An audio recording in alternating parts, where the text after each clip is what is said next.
At Citi Field in New York, the New York Mets play the Cincinnati Reds. New York Mets baseball on SNY is brought to you by Citi, proud partner of the New York Mets.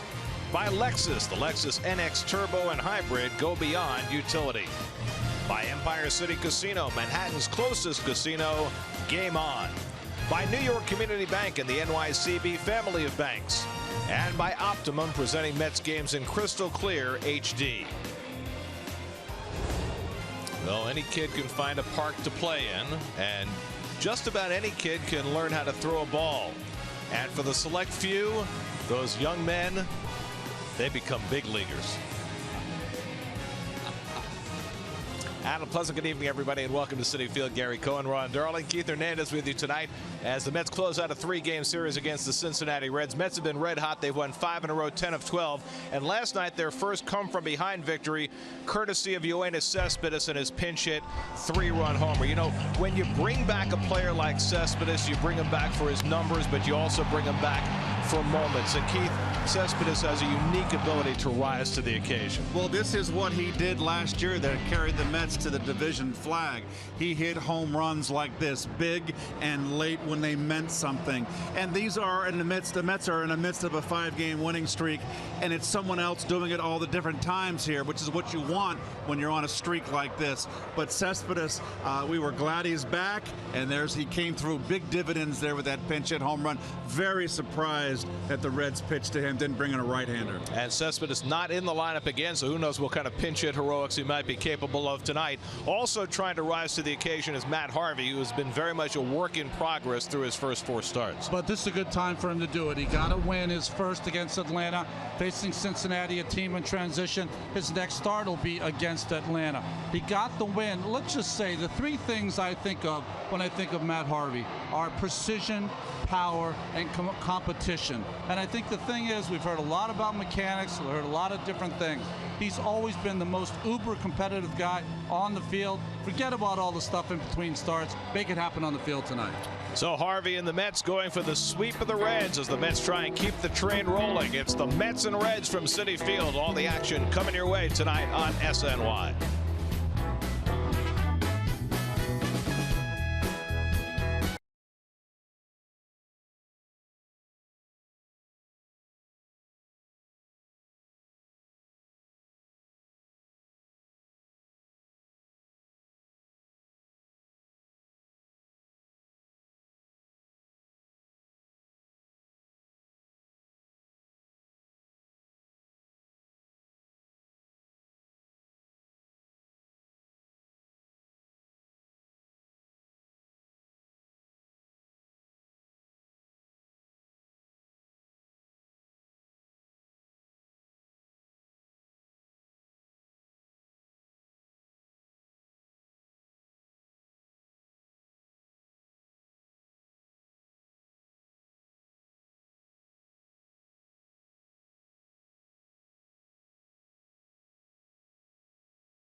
And play the New York Lottery Baseball Bingo for a chance to win daily scratch-off tickets or a trip to a 2017 Mets spring training game. For more details, go to sny.tv/baseball bingo. Get out there and play. Get to Citi Field this Friday for the first free shirt Friday of 2016. Mets face off against the Giants at 7:10. All fans in attendance will receive a 2015 National League Champs t-shirt courtesy of 1-800-Flowers.com. For tickets, visit Mets.com/free shirt Fridays. Closed captioning for Mets baseball brought to you by Sideline. Tonight's Cold Hard Facts brought to you by Clean Crisp Coors Light. Mets have been hitting home runs at a prodigious pace, 27 of them in their last 11 games, and that is by far the most in the major leagues over that span. Now you got the facts. Now it's time for the baseball. Matt Harvey sauntering in, getting ready for the start. His first pitch is coming right up.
Matt Harvey will face tonight, brought to you by Hyundai. Brandon Phillips out of the lineup for the second straight night.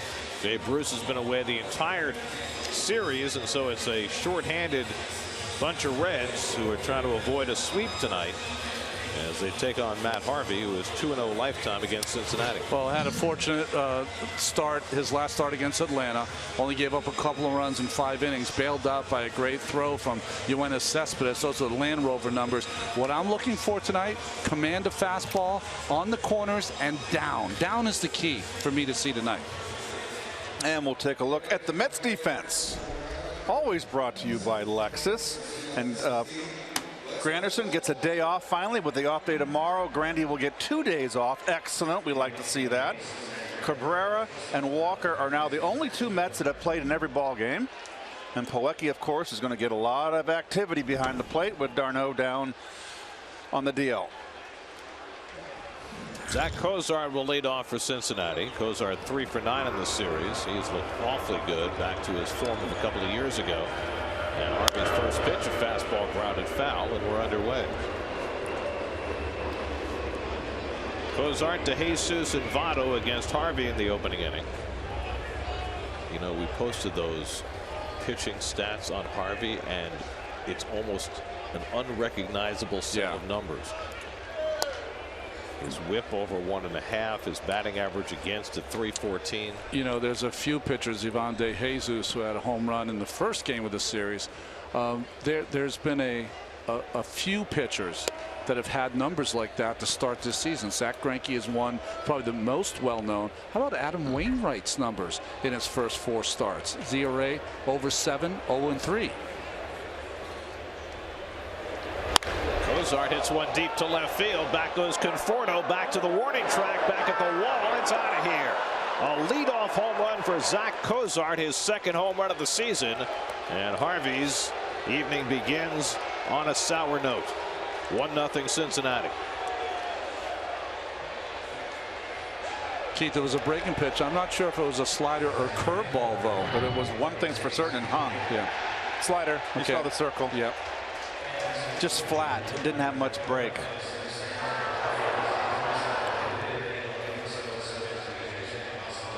Tell you what, Cozart's impressive, isn't he?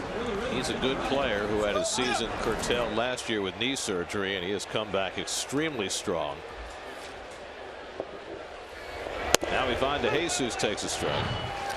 Location on top. Let's see. I bet you it's down the middle. Outer half. He went out and got it. It just didn't have a lot of sharp break to it. When those sliders don't break, it's almost like it's on a tee for the hitter. You know, it just sits there for so long. It's only the second time in his career Matt Harvey's given up a leadoff home run. First time came back in his rookie season in 2012. Jimmy Rollins took him deep to lead off a game. It's throwing hard. It's the hardest I've seen him throw. I like to see him coming out with that 96-mile-an-hour gas. 1-2 to De Jesus, and he lines one off Harvey's rear end, and it trickles on by Cabrera and into center field. So a shot off the bat of De Jesus. Harvey took the hit, and he appears to be just fine. Boy. It's almost like back-to-back bullets to start the game. Insult to injury here. Well, that ball is supposed to be up and in. When you're going the way Matt has been going here in April, the last thing you want to see with a ball back up the middle is the manager and the trainer, just because you're a little embarrassed anyways that you got hit with the baseball that eluded Cabrera on that deflection. He's going to be fine to go. He's as hot as anyone can be right now. And I'm talking about red hot anger. So he gives up a leadoff home run and then gets ahead of the count of De Jesus and gives up a bullet that struck him in the rear end. And now it's Joey Votto, who's 1 for 5 in the series, off to a tough start on his year. So 2 struggling stars going head to head, Votto and Harvey. Fastball for a strike. Sorry, Gary, I've been jumping on you a little bit here. We'll see Harvey getting hit here on the. That's a good spot to get hit, though. A lot of cushion. Right off the wallet. Votto took extra BP. He came out early today, and he was having the hitting coach underhand toss him, working on everything he hit was to left center field. So he's been out in front, and he was working diligently. Just him by himself.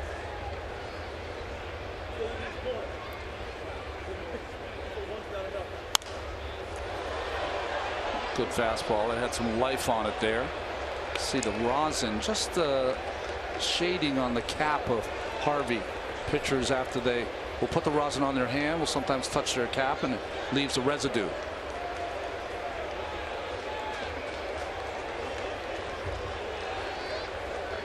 Matt trying to get settled in, looking for his first out. Ahead on Votto, 1-2.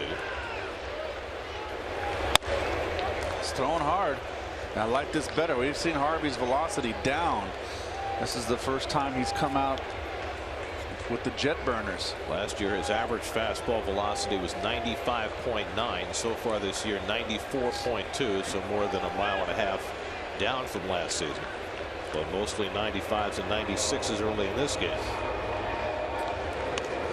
Saw this sign from Plawecki. If you see the thumb pointed out a couple of times, that means to throw over for the pitcher.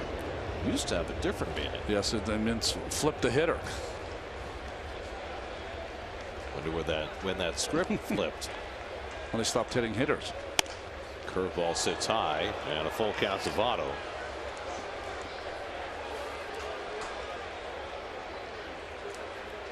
Votto's not walking at the same rate that he has in the past, but he's still got a great knowledge of the strike zone. 143 walks last year. DeJesus at first and nobody out. He's running on 3-2, and Votto fouls off the fastball. You know, we showed Harvey's numbers and we talked about how they're not typical. Yeah. One of the things that's not typical is that his strikeout rate is way down. In fact, he has the lowest strikeout rate of any pitcher on the Mets staff. And I think part of the reason you send a runner here is because Matt's not striking out as many people. Yeah, a little over 5.5 per 9 innings strikeouts. He's running again. Votto strikes out, and now in a rundown is DeJesus. Duda flops the ball. And he's safe at second base. So DeJesus able to escape because Duda dropped the ball in the midst of the rundown. Harvey gets the strikeout for the first out, but should have had a strike him out, throw him out double play. Threw it by him upstairs. And you've got to close here. Lucas didn't close. He drops the ball first, but would you rule that an error, Gary? I don't think you can. Okay. Really? Because you can't assume. Can't assume what? That you're going to drop the ball when the guy's dead out on a tag play? He certainly beat the tag. Well, they are going to credit it as a caught stealing and an error. That's right. Yeah, because he dropped it. I know it's an error when you play pickle in your backyard. So DeJesus in scoring position with one out, and now Eugenio Suarez, who last night hit cleanup for the first time in his career, went 0 for 4, and he's back in the cleanup spot again tonight.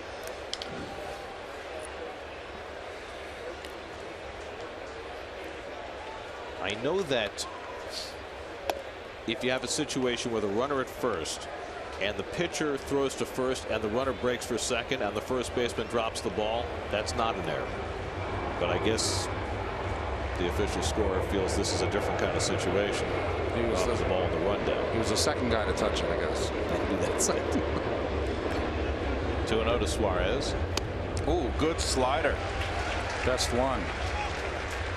That's a pitch he's been searching for. I tell you what, if he can do this, he's going to have success with that 96-mile-an-hour cheddar.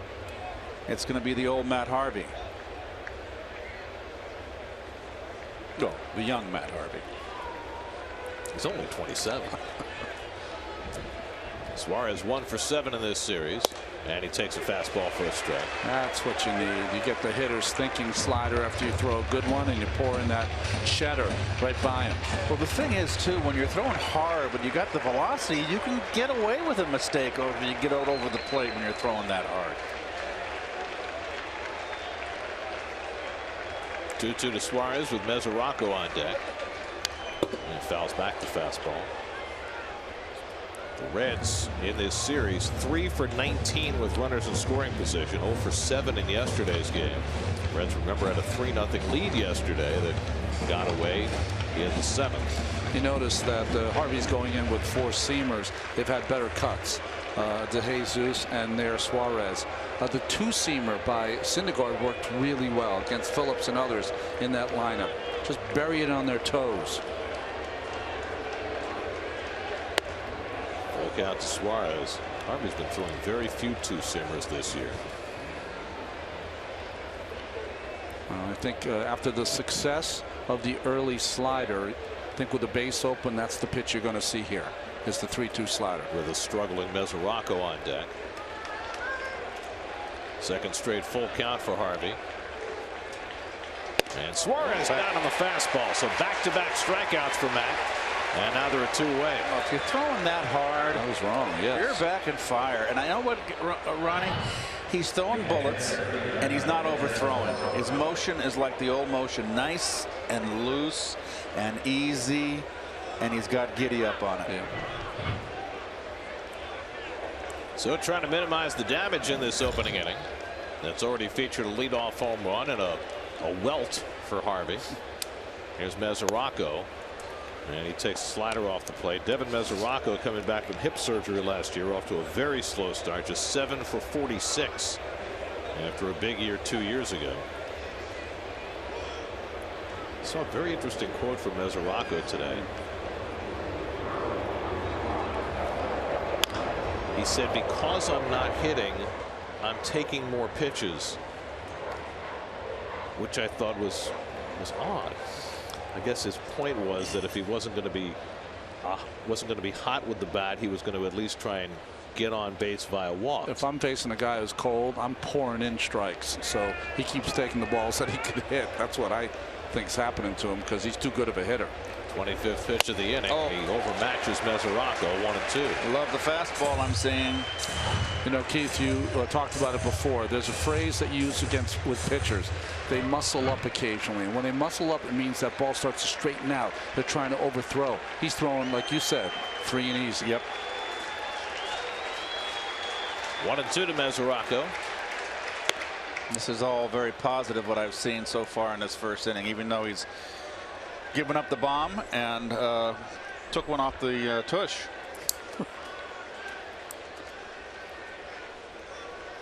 Some big paws on that ball. 2-2 coming. Struck him out. 3 strikeouts in a row for Matt Harvey after an uneven start.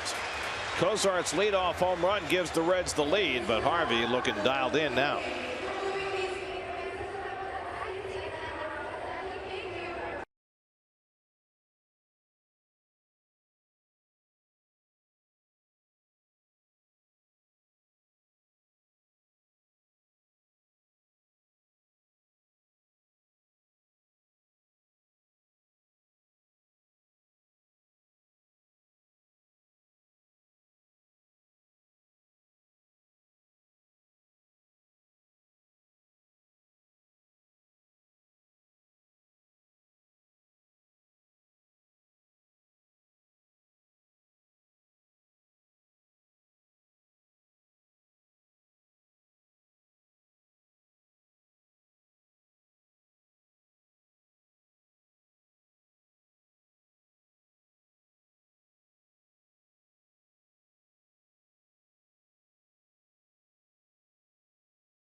Represented tonight. There you go. Just nice and warm. Stay warm. Geico Mets starting lineup tonight. Alejandro De Aza. It's leadoff for the Mets for the first time, but more than half his starts in the big leagues have been batting leadoff. Curtis Granderson getting his first night off. Yoenis Cespedes out of the lineup again, but available for pinch hitting duty. Why not? Well, John Moscot gets the start for the Cincinnati Reds. There's his Toyota numbers. He's a guy that is from Pepperdine, real smart kid. He has like maybe 4th, 5th starter kind of stuff. If he's going right, you'll see a lot of ground balls. Alejandro De Aza, 9 career leadoff home runs, including 1 here at Citi Field that he hit with the White Sox against Jeremy Hefner. And he takes ball 1. De Aza's a lot better player than people think. Oh yeah, he's a good player. He is, and you know the Mets fully intended for him to be their platoon center fielder this year before they re-signed Cespedes. A lot of times you kid about a player, boy, he's been traded a lot. He's traded a lot because people really want him, especially teams that were winning for the stretch drives. With his 6th different team, 32 years old. Slices one foul, 1-2. For John Moscot, this is his 6th career start. He had 3 last year in June, and then he hurt his non-pitching shoulder diving to try to make a tag and was out for the rest of the season. Then this spring he had an intercostal problem that kept him out to the middle of April, so it's only his 3rd start of this year. And De Aza delivers a leadoff hit.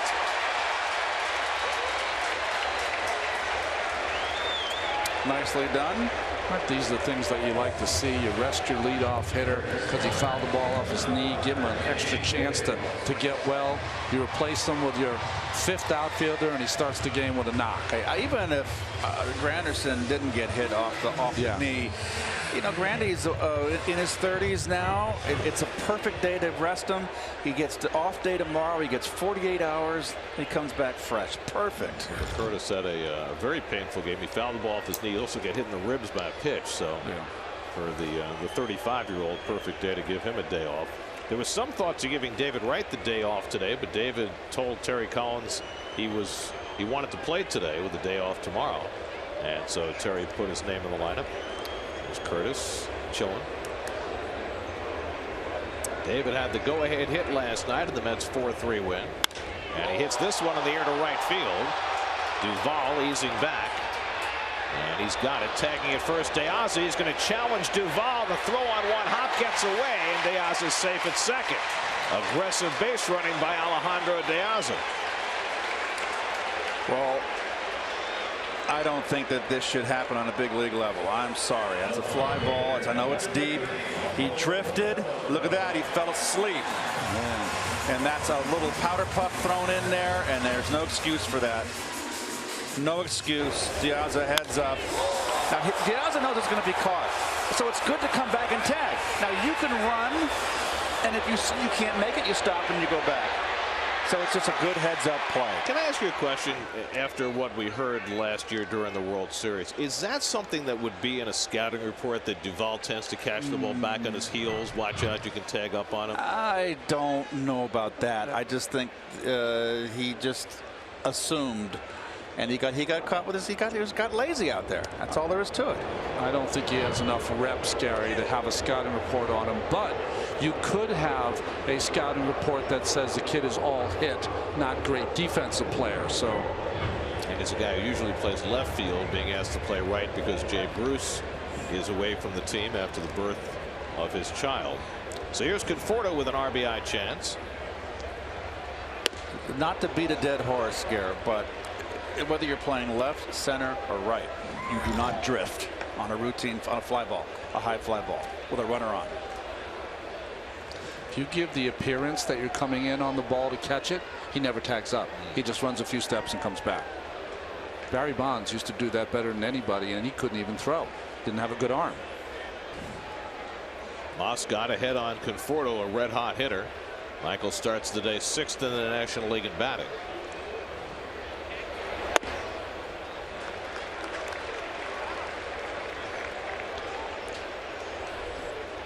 Lucas Duda, the world's greatest decoy, waiting on deck. A most miffed decoy.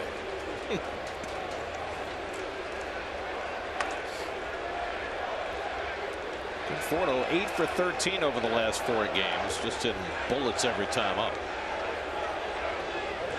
1-2 from Moscot, and it's a little low. 2-2. Moscot, 24 years old, 4th round pick by the Reds in 2012. 2 years before, Michael Conforto was picked in the 1st round by the Mets. Conforto could be probably maybe be one of the greatest 1st round picks in Met franchise history.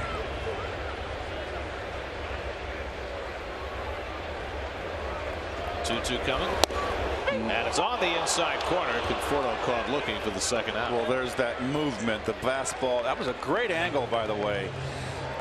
You saw the movement of this fastball, and it starts at the hip and it freezes him. See, and it breaks out over the plate.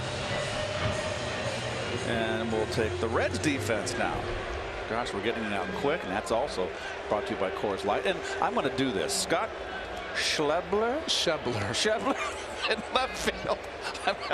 I've had a tough time the whole series with this guy's name, folks. Folks, if you could have only heard between innings all the attempts that Keith was making to get that name right. I mean, he worked so hard at it. I want you to get credit for the effort. How brave I was on the air to expose myself like that. You schlubbed the schlep. Here's Duda with 2 out and a runner at second, and he takes low and away for ball 1. Lucas, over the last 7 games, 4 home runs, 9 RBIs. He has picked things up at a home run night before last in the Mets series opening win. Schebler. Okay, that's all. No more attempts. They're leaving town tonight. From now on, it's the big left fielder. Ronnie, do you have the September trip to Cincinnati, or do I have it? That's an interesting segue, but I have it. Yes, I do. Thank goodness. I may not have to say his name ever again until 2017. I'm getting ready for the Skyline Chili as we speak. He's already ready to practice in the offseason. Hit out to left field to Schebler as he goes back on it and drops the ball. DeAza scores. Duda pulls into second, and the Mets tie the game. Well, Schebler looked shaky going back all the way on that ball, and he just could not reel it in. It'll be an error charge to Schebler to bring in the Mets' first run. And now you have to say his name, Keith. You got it. And there he is right there. Scotty dropped it. And that is just a clank off the thumb of the glove, and 2 mistakes by both corner outfielders have cost the Reds a run. Well, each team's made a first inning error. The Mets error by Duda did not cost them, and now Schebler's does. And now Walker will try and cash in Duda.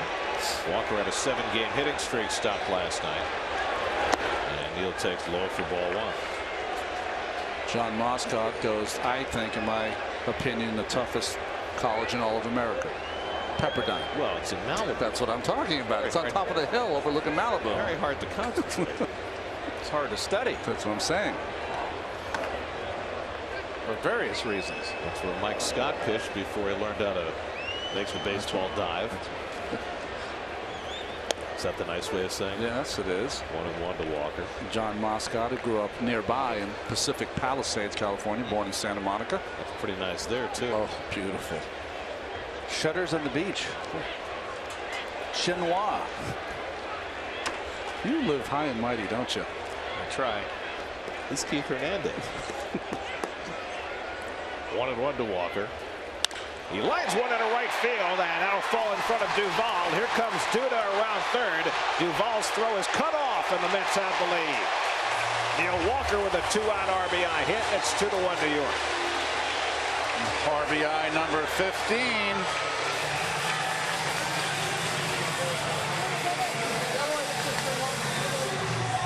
Boy, what a terrific start for Mr. Walker. You got Daniel Murphy, who was leading the National League in hitting. Mr. Walker has just been tremendous. And with 2 outs on the break, Duda don't get in his way when he's got a full head of steam. So the Mets cash 2 runs on the error by Schebler, and now it's looking for more with Asdrubal Cabrera at the plate. Ball from Moscot for a strike. Walker likes the ball mid-thigh down, typical lefty, right into the wheelhouse, out over the plate. Sinker that didn't sink.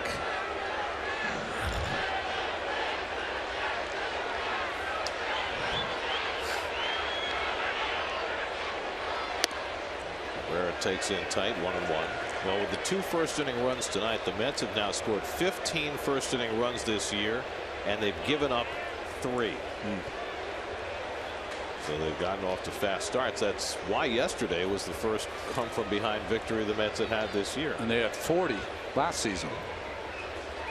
Now, you know, that can be a little misleading. If they win this game, this will count as a come-from-behind victory. And also remember, last year they played in a lot of tight games back and forth before they had the reinforcements coming August 1st. They did not have nearly this kind of offense the first 4 months of the season. But the Mets now well fortified. 29 home runs, tied for third in the National League. Walker at first and 2 out. See, I honestly don't like the catcher doing that. You see Mezzarocco, he keeps banging his glove on the ground, telling the pitcher he wants a slider down and in. I don't like the hitter to be able to, maybe he can't hear it, but I just don't like when a catcher pounds his glove on the ground. He didn't do it there. And that's emphatic enough to get the pitcher's attention right there. That's enough. Down. That's all. Yeah. And plus, if you're a pitcher, you got to know you have a 1-2 count. You don't need any extra incentive. 20th pitch of the inning for Moscot. And Cabrera lays off the slider. 2-2. Well, I think for John Moscot, watching his stuff, he's the kind of guy that has to really have all 4 pitches working and try to confuse you because he doesn't have one pitch that is a go-to to get you out. And that's why that ERA is over 5.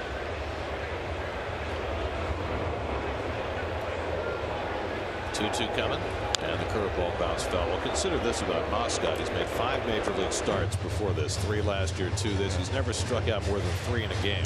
So he's not that kind of pitcher. Well, it's hard, honestly, to live in today's game without being able to strike out hitters because the strikeouts are there for the taking. Guys will strike out if you have above average stuff. And what counts as above average these days? Yeah. With the average major league fastball right around 92 miles an hour. Grounded down to Votto at first, and he makes the play on Cabrera to end the inning. But the Mets cash a pair of unearned runs and give Matt Harvey a 2-1 lead after 1.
You're in space. What would you do when you got home? Have a beer. Come to a ball game. Oh, I was going to say have a cold beer.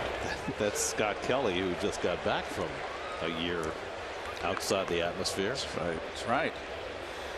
That's a alcohol-free zone up there, I believe. Got Tang in space. Is that true? It's a dry county up there. Adam Duvall fouls it off, and it's 0-2. They don't lace the tang with something, you know. Adam Duvall 2 for 7 in this series. The other 5 at bats have all been strikeouts. Harvey struck out his last 3 batters in the opening inning, and he's ahead on Duvall 0-2.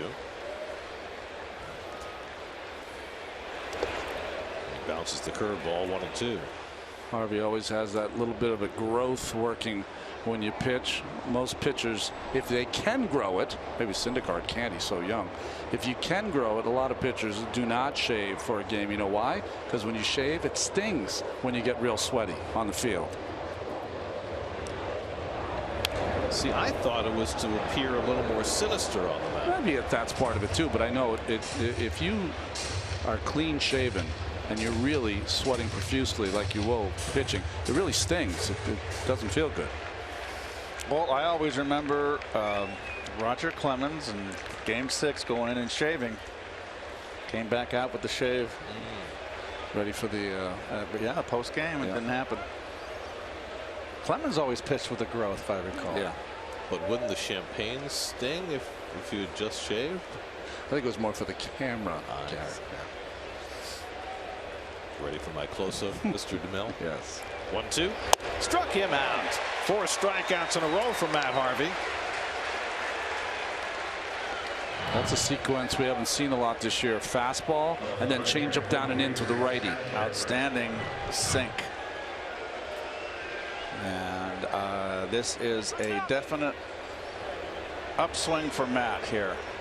Well, he got stung quickly. The home run by Cozart, the line drive by DeJesus off his pocket. But 4 strikeouts in a row since, and now Schebler, who committed the error that led to 2 runs, fouls off the first pitch fastball. What do they say? Everybody has a plan until you get hit in the mouth, and then you see how you react. Sometimes it doesn't have to be the mouth. That's right. So you're saying that was a wake-up call? Well, you know, I mean, listen, no pitcher wants to start a game giving up a home run, but it will shake you into action. Quickly 0-2 to Schebler, who's 0 for 5 in this series.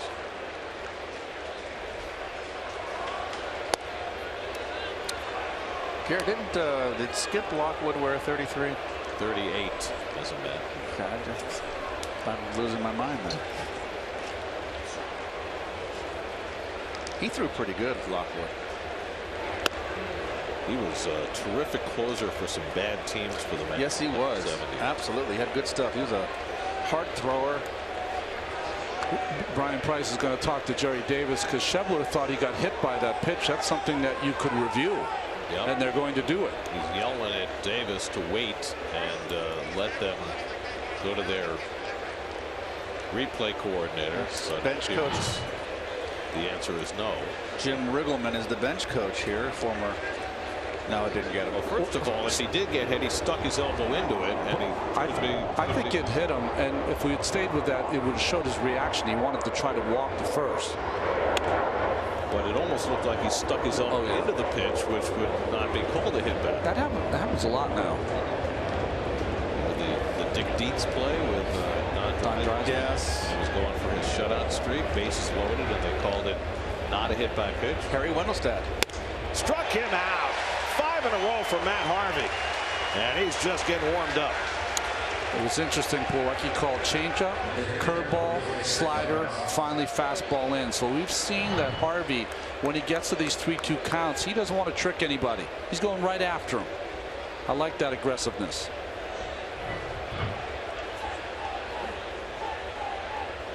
Now the pitcher, John Moscot, and he pops one up in foul ground, and that'll go out of play.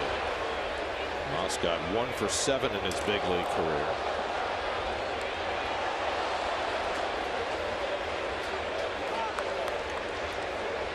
Well, Kevin Plawecki has certainly fostered some success when he's behind the plate. It's a big opportunity for Kev. And that's a big difference. Hit hard. Walker with the snag. And he throws out Moscot to end the inning. After Harvey struck out 5 in a row, Walker makes a nice play. 1-2-3 go the Reds in the second.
Follow Mets baseball live with the MLB.com at Bat app. Stay up to the moment at any moment with game day, live game video highlights, StatCast, news, and more. Download MLB.com at Bat, the #1 app for live baseball on your phone and tablet. Also, we're getting The Dark Knight. We're getting Lagares' song, the lengthy version of the song here. Never heard it this deep in. Do you happen to know the title? No, I don't. I never hear the walk-up music. I do. Because my headset is dialed in a different direction. But you need to give me some music reviews on the walk-up music. You know what my song was in St. Louis? You had your own song? Yeah, I did. Most people in those days didn't have their own Right, walk-up. it just started. So I just said, okay, I'll really throw a curveball there. I had thick as a brick. Really? Yes. That's all? Yeah. That's you. 1-1 to Lagares.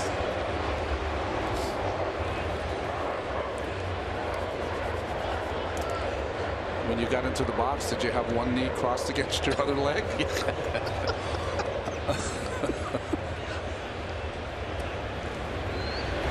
Lagares drops down the bunt. It goes foul. 1-2.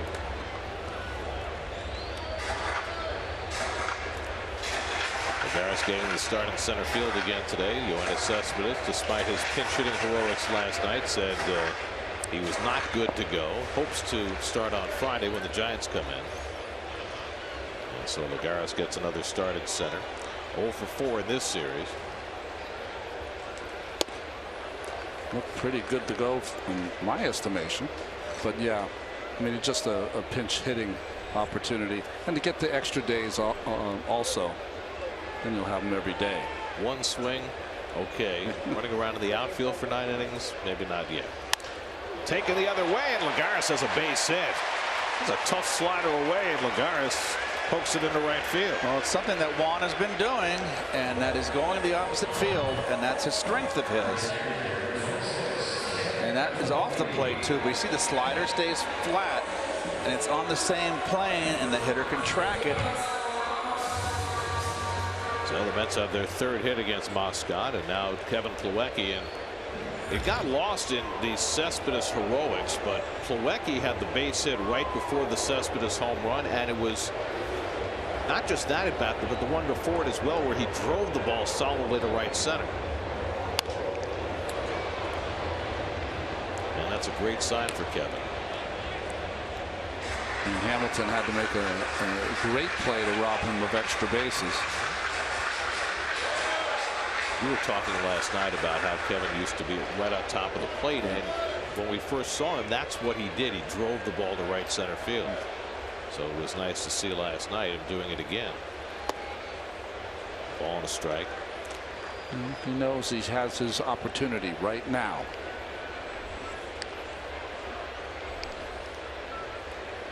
You know, you don't get that many opportunities to make your mark and say to people, you know, I'm an everyday player.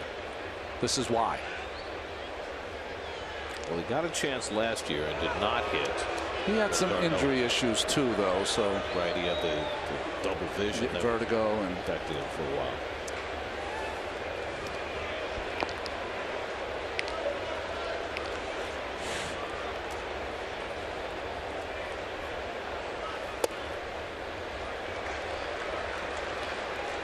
Yesterday, Terry Collins was asked whether Travis d'Arnaud should be looking over his shoulder, and he dropped a Wally Pipp reference. He did. He said, you know, he shouldn't be looking over his shoulder, but Wally Pipp wasn't looking over his shoulder either, which I thought was interesting. Oh, the difference about Wally Pipp was that Wally Pipp was sick, but he wasn't injured. He came to the park ill and took a day off. They put the kid Gehrig in the lineup, and he didn't come out for 14 years. Wow, when you look at that, you can see the relationship between how big you can get a lead and the umpire. His view, Corey Blazer, where he wants to be to see. The last couple of nights, the umpire was in a different spot. We could see the pitcher. That's fair. Plawecki right off the fist, and they call it a foul ball. Mesoraco, fair territory. But Jerry Davis called it foul. Boy, I thought that was a fair ball. I mean, I know he stepped on it, but he stepped on it once it was a fair ball. That's fair. The only thing I could say, did it hit Mesoraco's glove, and did that propel it fair?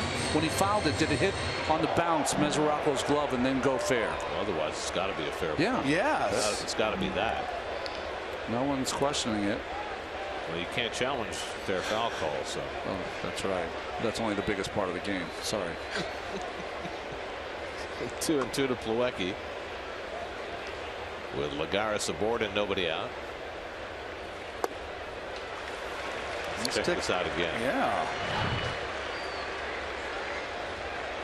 That did not hit anything. That's a fair ball. It's a fair ball. That is a fair ball. Absolutely. And it's a double play.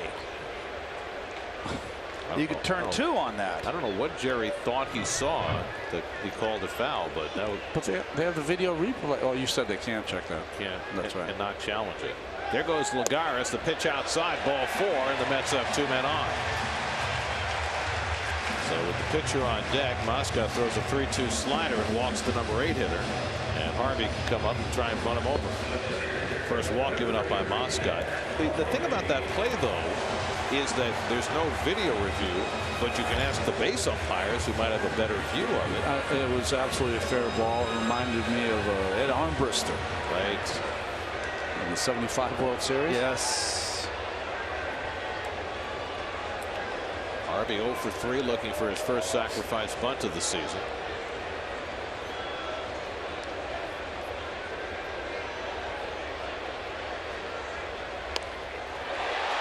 Mesoraco goes to second with it, gets the out there, and they turn the double play. I'm not sure I've ever seen that in a first and second situation, but a great choice by Mesoraco going after the slow runner Plawecki rather than the faster man Lagares. Well, let's see if he has Lagares. I think he does. No question. And the quicker throw is to third, even though you got the double play. It's a longer throw to second, Garrett, than it is to throw to third. Either way, they would have turned 2, but I've never seen that before.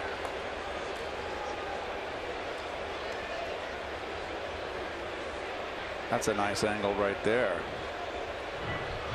So 2 out of Lagares at third, and now De Aza takes up and away. And Mesoraco must have had it in his mind before the play. Yes. But the only issue I have with that play is that is a nice play, but now you bring in the wild pitch into play. You know, if you go third to first, you got a guy in second. Now it takes a base hit to bring him in. Now an errant throw by the pitcher or a pitch by the pitcher could bring in a run. 2-6-4 on the double play, and De Aza takes low 2-0. De Aza had a base hit to right center to open the first inning. He scored a run and scored 2 unearned runs in the first.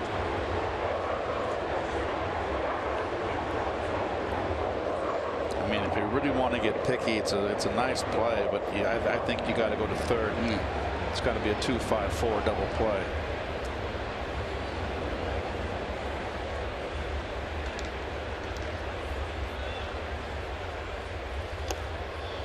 And now 3-0 to De Aza with David Wright standing on deck.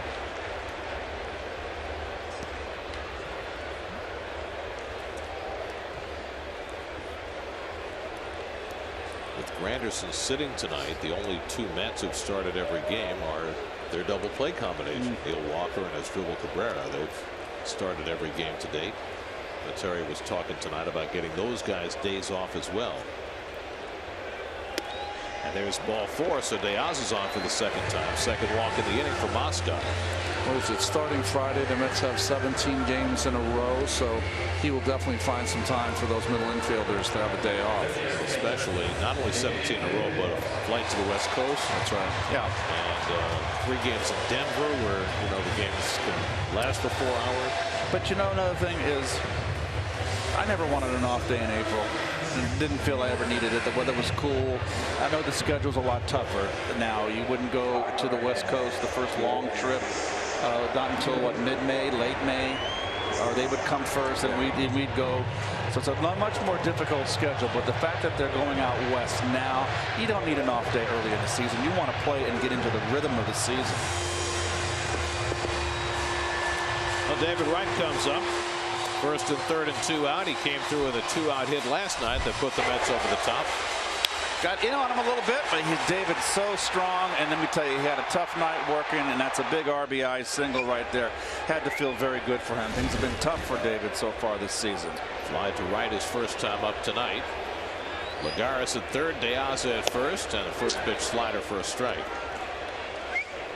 Even with that hit, David 4 for his last 29 with 15 strikeouts over that span, and he was not happy with himself after the game last night, despite getting the hit that gave the Mets the lead.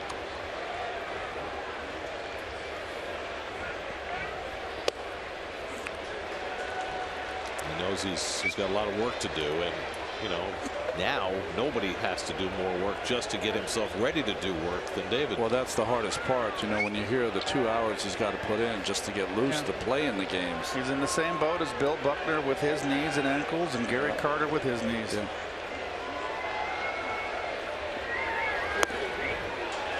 Slider off the plate, 2-1.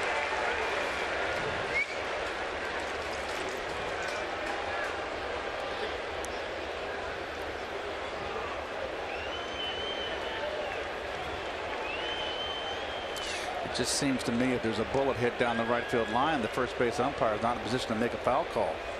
A good position. But he's moving, Keith, as the pitcher. I see that. Yes. Okay. You're right, Gary. Well, Jerry Davis, true to form, has always been in his entire career. He calls that high kind of spinning breaking ball for a strike, and he doesn't really give the corners. He's more of a hitter's umpire, except for that kind of lazy breaking ball at the top of the strike zone. He's a high ball umpire. Doesn't give the low strike. 2-2 to David, and he fouls off the fastball. Jerry Davis had the opening day game in Kansas City. That was that crew. So for a pitcher like when you, Ron, you were a sinker ball pitcher and you had the splitter, that would be a disadvantage to you. You want a low ball umpire, correct? Yeah, you would, but what you do is that you realize you're not going to get it, so you go from contact more, Keith, than trying to strike people out.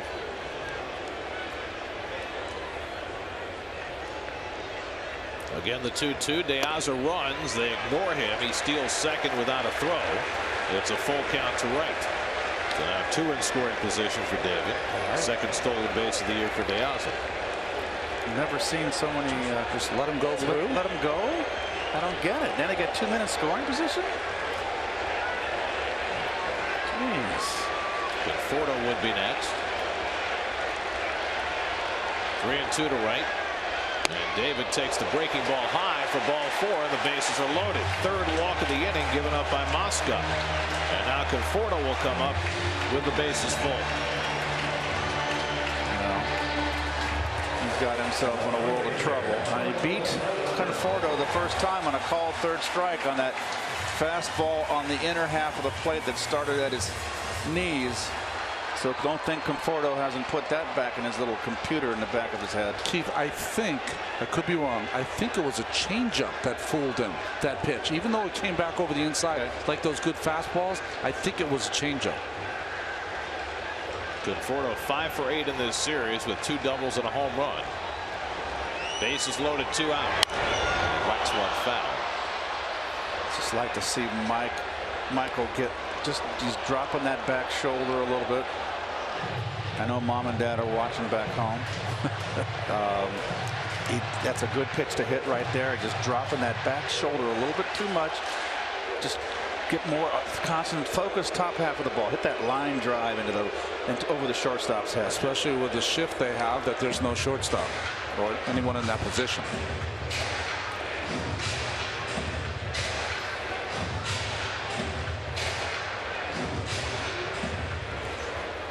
Three infielders on the right side for the Reds.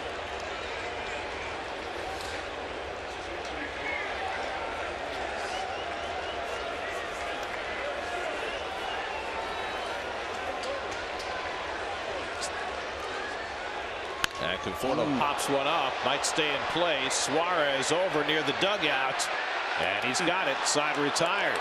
Mets get a hit and 3 walks in that second inning, but failed to score. 2-1 New York after 2.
At Citi Field, Mets up 2-1. Billy Hamilton set to lead off for the Reds, and let's go inside baseball with Steve Gelb. Steve. Gary, yesterday Andrew McCutchen of the Pirates broke out of his April slump in a big way. 3 home runs at Coors Field. Now it's worth noting, especially because Andrew McCutchen had not had 3 hits or 2 hits.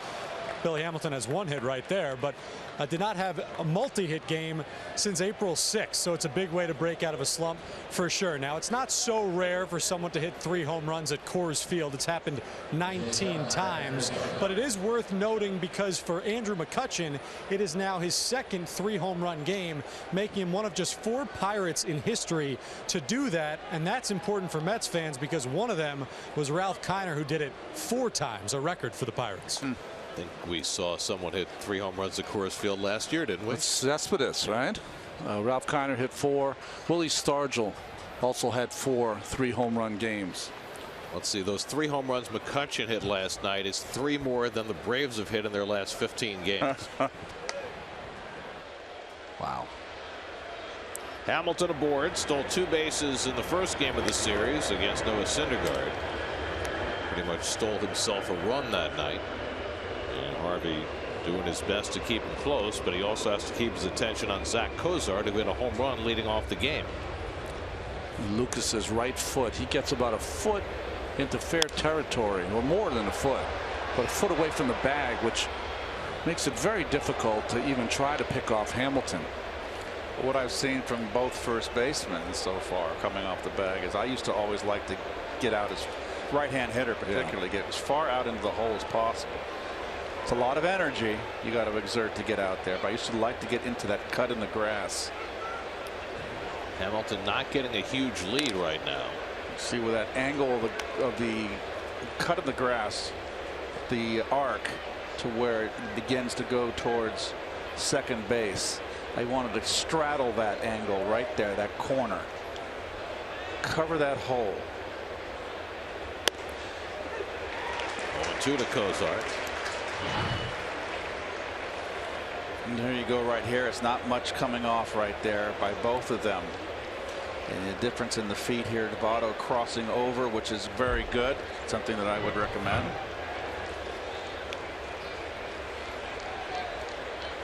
Going 2 to Cozart. Again, Hamilton without a huge lead. It's in the air to right center, chasing Lagares back, but he's got it lined up. Hamilton tagging it first. He's going to challenge Lagares. No, he's going to go back wisely. Perfect throw by Lagares. A 1-hop strike to second base. See what happens when you get behind the baseball and you're ready to throw. Even the fastest of runners cannot advance. Boy, night and day the way he's throwing the ball this year compared to last. He's got that carry. He's got the accuracy.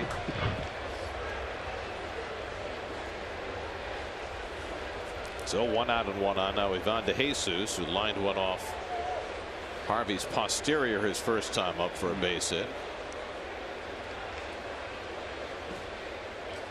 I don't understand why Hamilton doesn't have a bigger lead. I really don't.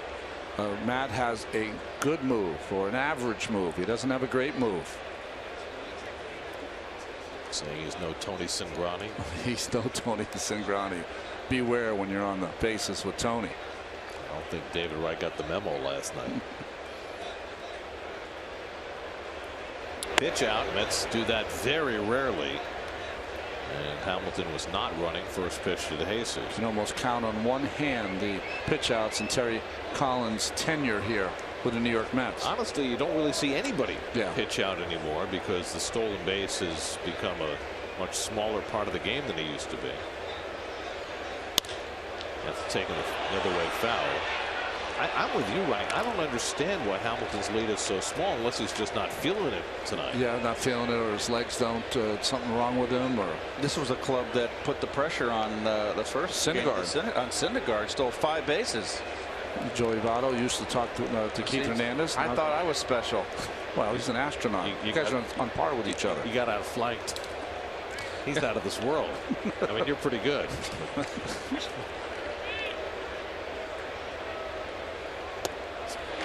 It's change up by Harvey, and he gets ahead on DeJesus 1-2. I wasn't able to get up into the ionosphere. Joey's a very quiet, soft-spoken guy, but he's a chatterbox. He's Canadian. He's very friendly. Never met a bad Canadian ever.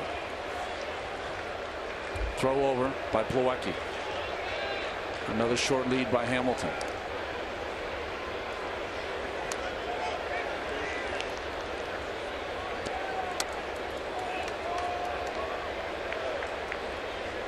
Okay. Well, these Met pitchers are so good that sometimes the best way to beat them is to run against them. To the right side, Walker is going to go to first with it, but he bobbles the ball and loses everything. Wow. Walker has been so short-handed. Was not going to try for second. He was just going to try and get to Jesus at first, but could not secure it. His first error of the season. Wow, this is routine. And he uses two hands. It's in the exchange, so it's nothing fancy Dan about this. It's just a boot. So choppy in the field for both teams now. It's the third error of this game. 2 against the Mets, 1 against the Reds. Harvey was able to work around the first error, but now he's got to face Votto with 2 men on. He struck out Votto his first time up. First of 5 consecutive strikeouts for Harvey.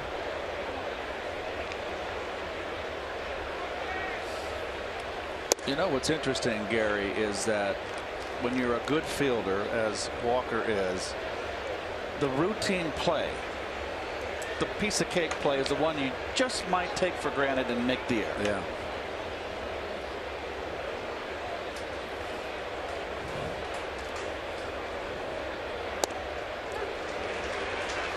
One to Votto.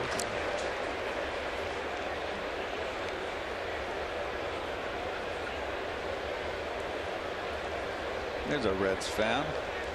Got to be something wrong with Hamilton. I mean, he's not even thinking about third base either.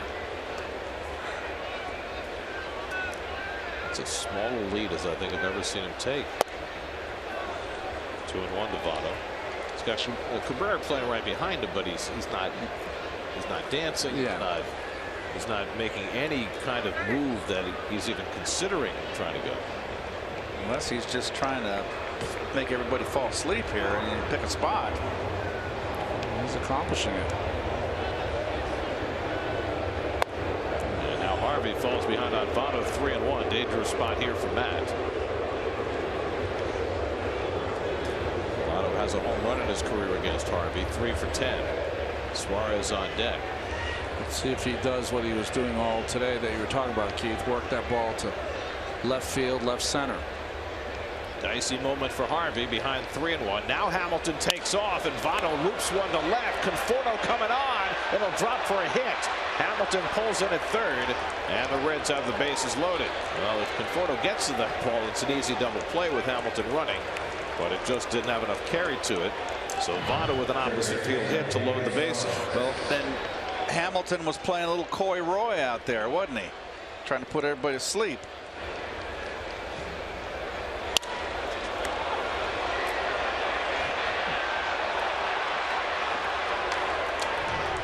Is that a Paul Simon reference he gave us there? Don't try to be Coy Roy. Slip out the back, Jack.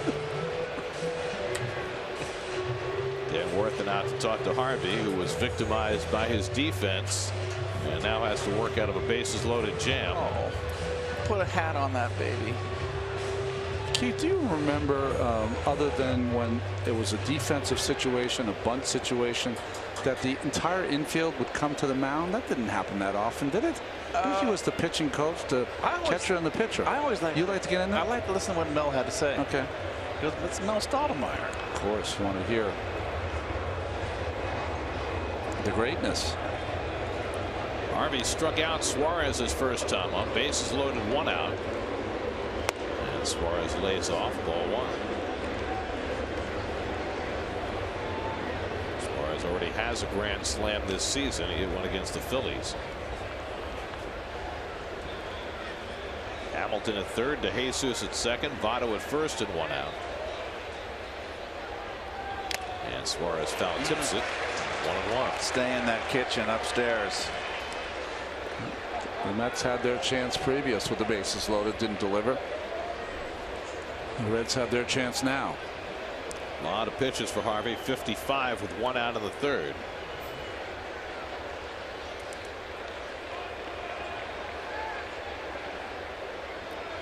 And Suarez pops one up. Duda coming over near the barrier, but runs out of room. Something similar you had in Atlanta, right? He had over 100 pitches in the 5 innings, right? He wound up throwing 101 in 5 and probably wouldn't have gotten through 5 except that Cespedes threw out a runner at the plate that ended his outing. Threw out Nick Markakis to end that bottom of the 5th. Otherwise, Harvey's probably gone at that point, and his line looks a lot shabbier than it wound up. Got a big pitch to make here. Ahead on Suarez 1-2 with Mesoraco on deck. Struck him out. Number 6 for Harvey, and the biggest one yet. That's that sequence again, Keith. That fastball and then change up down and in. It's more down middle. Everything's set up on the hard fastball, Ronnie. He's predominantly power pitching today, and that might be a wrong turn by not raw power pitching. He's pitching to location, throwing very hard. So now 2 out. Here's Mesoraco, and that's off his bat, a foul ball. Good break there. That was a ball off the plate. Mesoraco was caught looking his first time. Nickname for the Cincinnati fans is Groundhog for Mesoraco from Punxsutawney, Pennsylvania. I think he knows Phil personally.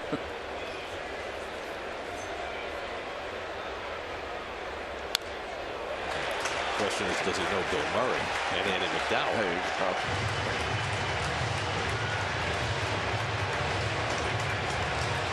See Mesoraco mouth to Jerry Davis, the home plate umpire. Good pitch. Hitters like to do that. They ask after they swing at a pitch that's close, is that a strike or not? So now Harvey looking to put this inning to bed. 0-2 to Mesoraco. Lined into center, caught by Walker behind the bag. Walker positioned perfectly against Mesoraco, pulled right behind the second base bag, and that pays off for Harvey and saves him a couple of runs.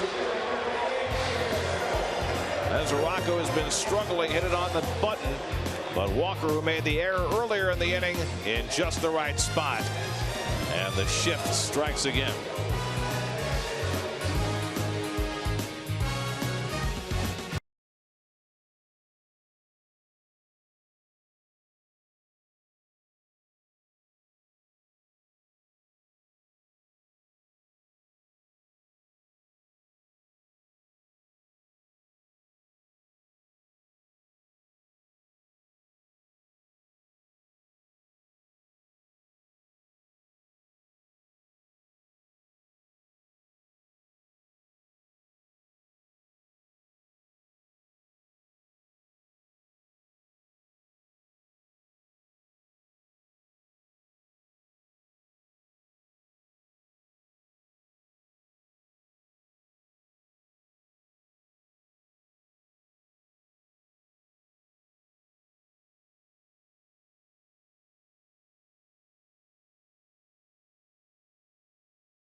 But true fact, brought to you by Twisted Tea, the hard iced tea that tastes like real iced tea.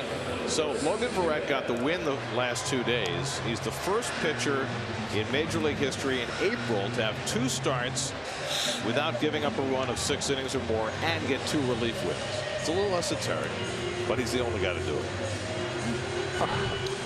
So there's the defensive positioning that paid off for the Mets. Nice quick reaction by Walker. And if you're Devin Mesoraco, who's struggling to get base hits, you have an at bat where you do everything right and it still comes out wrong. No. You know what? Hang with them. Since you're a kid, your dad's saying 2 strikes, just work the middle of the field, son. Yeah, thanks, Dad. You wouldn't say that to his face. No, of course not. Lucas Duda hit a fly ball to left that Schebler dropped for an error in the first inning. And he takes a curveball from Moscot for a strike. That error led to 2 Met runs. Each pitcher able to work out of a bases loaded jam in their last half inning. We'll see how Moscot responds after that. And Duda with a big cut fouls it back 1-2. Moscot gave up a single and 3 walks in that second inning, but Harvey bunted into a double play. And Moscot eventually was able to get out of it when he coached a foul pop up from Conforto.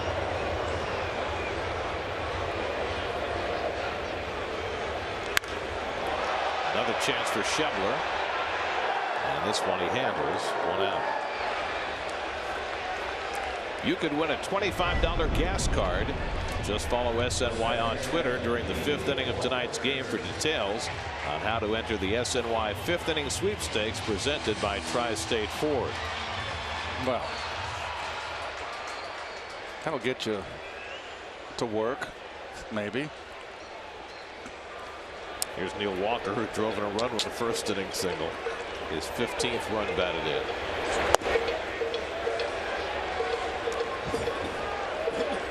Walker 3 for 9 in this series.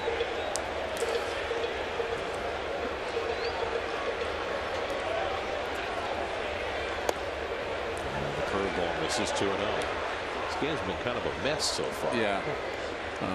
Poor defensively played. Lots of chances for the hitters. Haven't really been able to come through yet. Walker in the air to center field. Hamilton back to the warning track at the wall. It's out of here. Neil Walker ties a Mets club record with his 9th home run in April. And the Mets now have a 3-1 lead.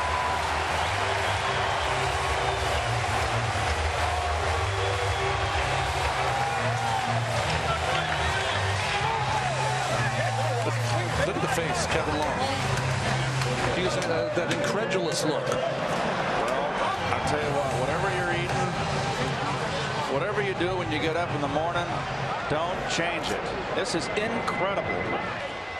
Dave Kingman 1976, Carlos Delgado 2006, John Buck in 2013, and now Neil Walker in 2016. 9 home runs in the month of April.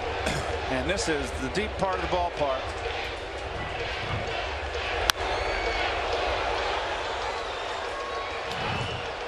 On a walk here to boot. Long way to go. Get off to 9 bombs. Right out over the plate again. The same pitch. He got the base hit the first at bat. This one he didn't try to pull as much and drove it deep. I mean, that's just a place we don't see left-handers hit home runs here. Just do not. You know who hit one there last year? Noah Syndergaard. That's right. Same spot. But not often. Cabrera goes down to the changeup. Second strikeout of the night for Moscot. That Mets home run means $2,000 for No Kid Hungry, enough to provide 20,000 healthy meals courtesy of City. 9 home runs also tied Bryce Harper for the National League lead. Who had that in the pool? Well, I mean, Neil Walker hit 16 home runs all of last season. I think maybe Murph just kept the position warm. Right? Hit all those home runs in October, and it's just he left some magic behind.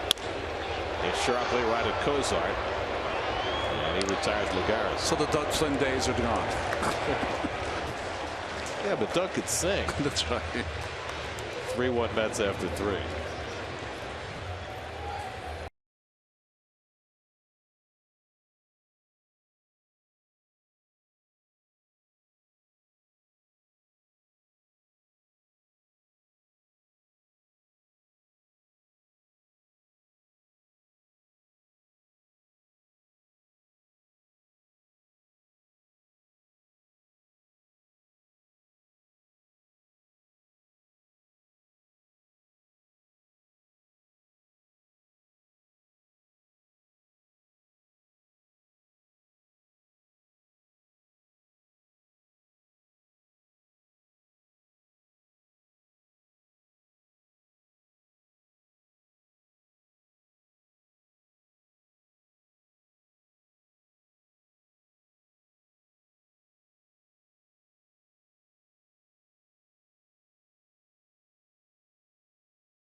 we acquired Cespedes late in the offseason,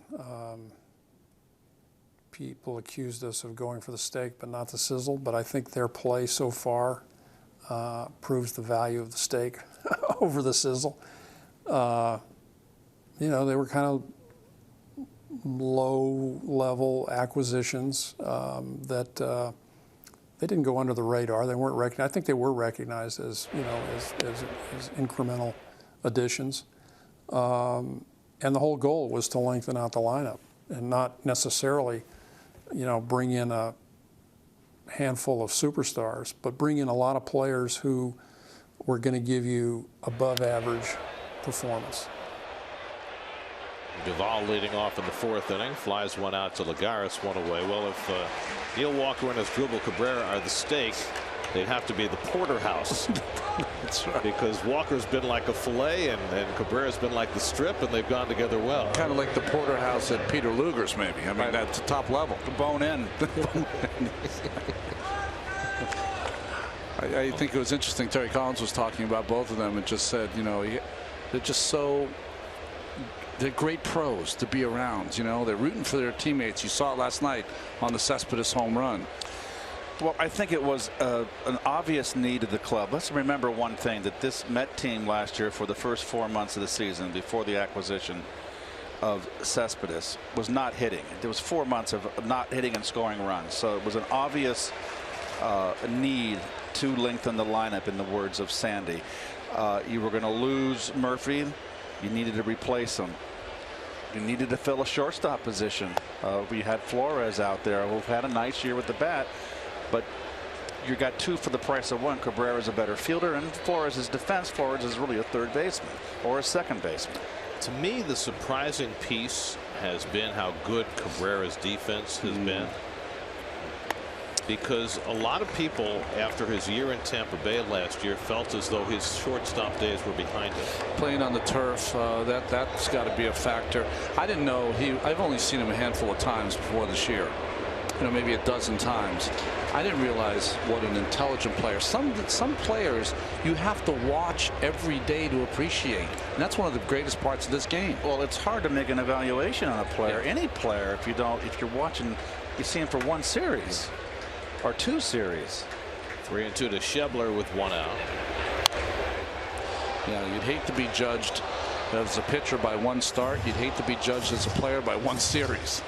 Well, you know, you're talking about the commissioner who wants to expand 2 more teams to lessen interleague play and have more play in league, which I agree. I would much rather have it without the 2 teams. But I miss not seeing the Giants. You know, we go to the Giants instead of twice when we played. Yeah. We only see the Giants 3 games here and 3 games there. Cincinnati, Cubs. I don't like that. I like to see them in May and see them in August. Right. Yeah, you can really evaluate the ball club. I mean, that 1 year, I don't know what year it was. The Mets went into Boston. I want to say it was June or July. Pedro started the first game, gave up 7 or 8 runs. The Red Sox swept 4 games from the Mets, and right then you could say to yourself, the Red Sox are the best team in baseball, and they ended up being not even close to that. So 1 series does not make a team, as Keith said. 9th pitch of the at-bat coming to Schebler, and he fouls off another one, so Harvey's pitch count being elevated that much more. It'll be hard to go much more than 5 unless he can get some quick outs. Well, that's the next step for Matt will be more swing and misses at some point, because that's how you know, there's 2 things you can do: swing and misses, reduce your pitch count, and getting some easy quick outs early in the count. There's ball 4, so Schebler draws Harvey's first walk of the night. Well, you mentioned the swings and misses. His last start against the Braves, he had 30 foul balls hit against him, which is an extraordinary number. And, you know, it just speaks to him not having maybe the movement that he had before. You know, Keith said it on the first night against Syndergaard. This Reds team might be in transition, but they took some real tough at-bats, and they worked the Syndergaard, and they worked the count. Pitcher Moscot up to bunt. Gets down a nice one. And Duda's play will be to Walker. 3-4 on the sack, moving Schebler to second. So now 2 away. Billy Hamilton coming up. Well, those are the swing and miss percentages, and you can see it's down for Harvey this year. His strikeouts are down. His velocity is down. Not tonight. And there's been a question about his arm angle, whether perhaps he's coming more over the top than he is accustomed to. You know, I heard some of that talk, and they were comparing it back to the year before he was hurt, 2013, when an outstanding year. When they tighten up that arm post Tommy John surgery, there are going to be some changes. Some of the things that you've done after innings and innings of work are going to change after they tighten that elbow up. I think this motion is perfectly fine. I don't see anything wrong with that.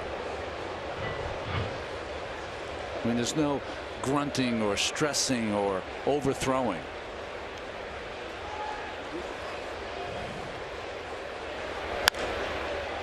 Shallow left. Conforto coming on, and he gets there. Side retired. So Harvey able to work around his first walk of the night. Eyes on the ball. 3-1 New York in the fourth.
SNY's Super Slow Motion is brought to you by your Mercedes-Benz Tri-State dealers.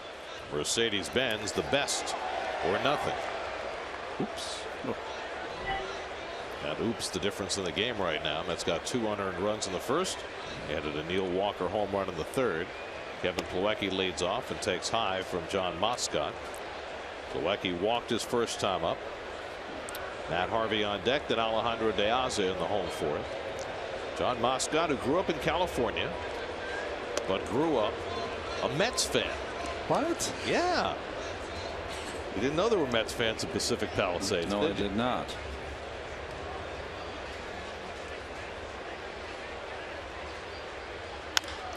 Down slowly. Cozart charging. Off balance throw low. Votto can't handle it. And Plawecki is safe. That's some bad footwork by the Gold Glover there. You shouldn't be off balance where you fall down. Let's see what happens here. And Joey's not happy with himself. You can see this is no stretch at all. It's very that's poor. It's not even off the bat. Wow, that is you stepped on. Votto won a Gold Glove back in 2011, but he's not that same fielder anymore. That's some bad footwork. It's an error charge to Cozart. It's the fourth error of this game, 2 for each team, and we're only in the fourth inning. So Harvey, who bunted into a double play his last time up, will try and get a better bunt down this time. And that takes the curveball for ball one. Well, they're really charging. You'd be with a 3-1 lead, maybe thinking about letting Harvey swing here. A lot of signs there from Tough at third base. Maybe changing it up. Matt, when he first got to the big leagues, swung the bat very well, but his numbers have tailed off as a hitter. Well, it just gets around the league. You know, everybody kind of assumes, Garrett, that a pitcher comes up, then most of them, the great majority, aren't good hitters, and then all of a sudden you find out real quick, and they start pitching them a little tougher. They have this phrase. They always say it about it. If you're a pitcher who can hit, he can hit a little bit. So be careful. He can hit a little bit. It's the ones that continue to hit that really have the talent. Yes.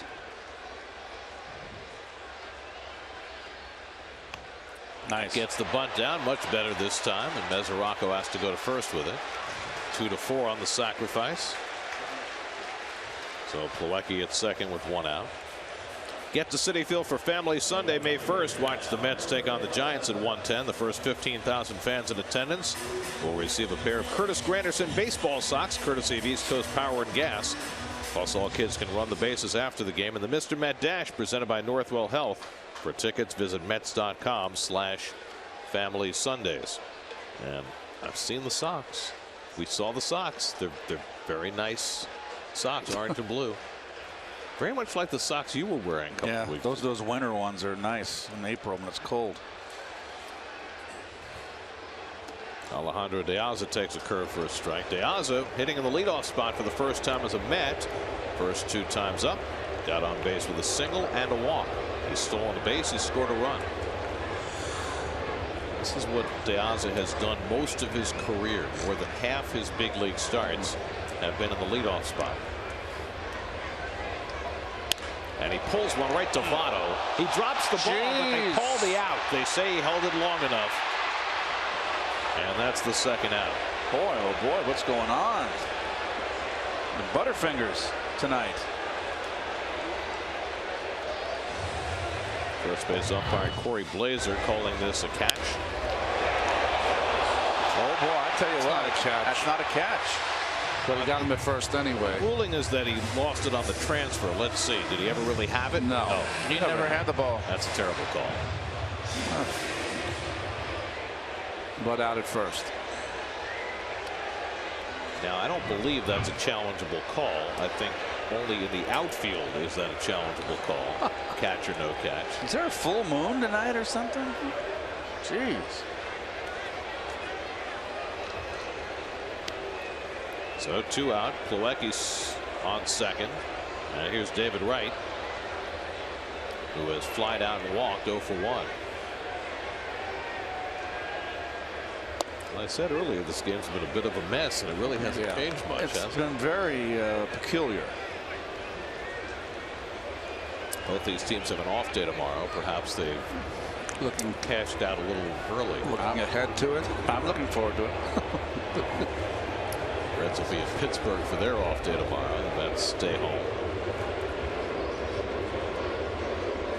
And the Giants come in on Friday night off a thumping of the Padres today. They beat San Diego 13-9. 5 RBIs for Brandon Belt. Wow. So the Giants, who struggled a bit last week, now back over 500 at 12-11.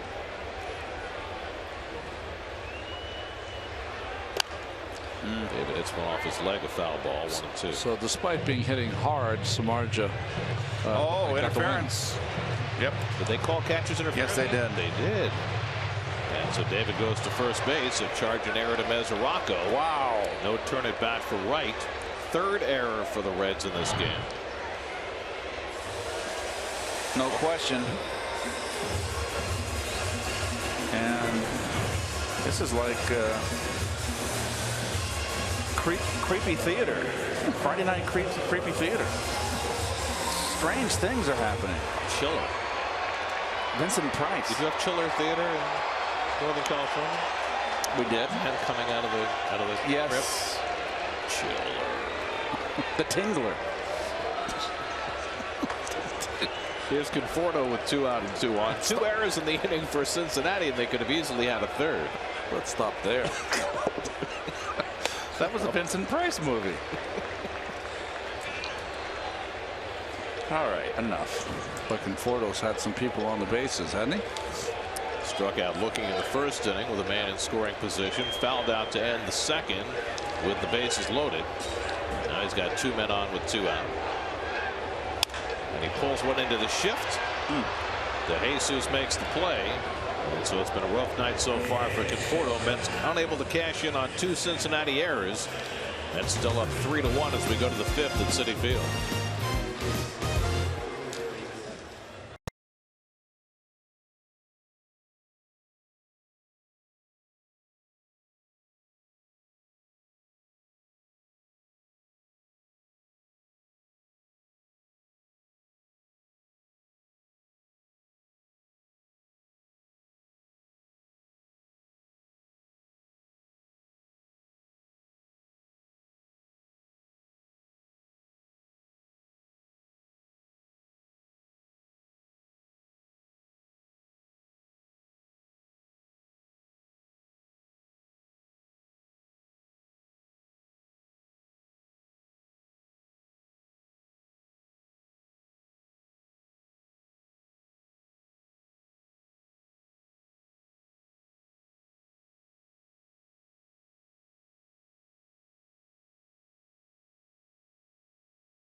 Fifth inning brought to you by your Tri-State Ford dealers, who invite you to test drive a new Ford. You'll discover why Ford is the total package.